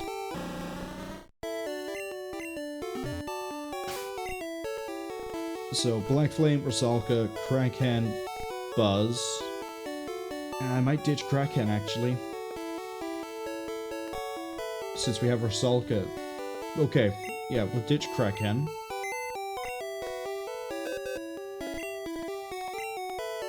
Ditch Kraken. Let's see. We could bring the Golem out to play. Nidoking. Although Nidoking sort of had their time to shine in the last stream. Oh, hold up. That could be funny. We could bring Scyther out.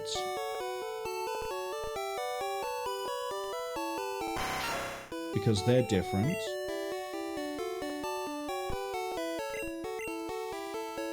And then Who do I have in box 1 that could be funny to change it up with? See if we can pull a grass Pokemon.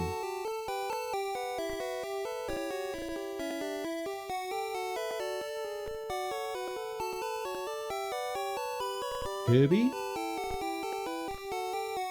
No, I know who I want. Where are you?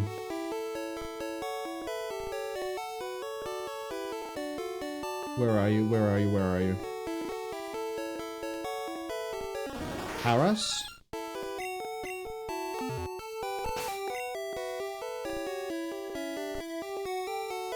This is a really weird party, but we're gonna go with it. Black Flame, Rusalka, Buzz, Praying, Hilton. I got 2 bugs in the party, 3 bugs in the party.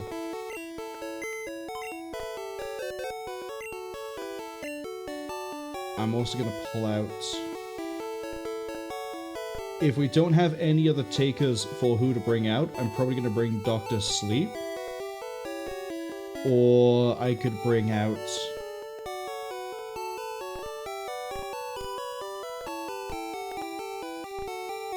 Guan Yu.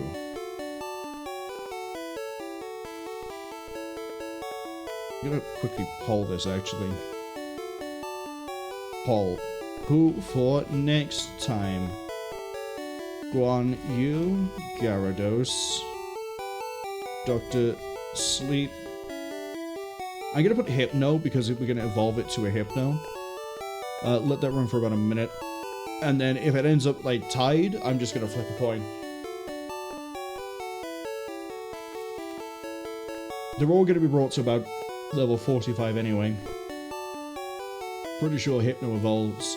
Sorry, Drowsy evolves into Hypno at like 30-something. So we'll see on that one. But yeah, the party at the moment... Oh, I'm not actually tabbed in. I'm typing into the box by accident. Is a Gengar, a Kabuto that will become a Kabutops. Beedrill, Scyther, Paras will become Parasect. So we have Bug Grass, we have... Are you Bug Flying? Yeah, Bug Flying. Bug Poison, Rock Water, Ghost Poison. Oh boy, we're gonna struggle with Sabrina if the Buzz thing doesn't work out with the trick with the badges. We will see. And we are flipping a coin. Okay. We'll do this in the same order it's listed there. Heads is Guan Yu, tails is Dr. Sleep. Flip. It's Guan Yu. We got a Gyarados in the party. Might as well pull him in now, and then we're gonna start to raid out. Where is Guan Yu? Out of interest, can I teach Fly to the Scyther? I don't think I can. HM3, HM4, HM2... Didn't think so. Right. Step outside so we're not listening to the Pokemon theme on a loop. Let's put a hard save in. We now have 72 Pokemon in the Pokédex. That number will climb, especially now that we have the bag. And then I need to... get ready for next week.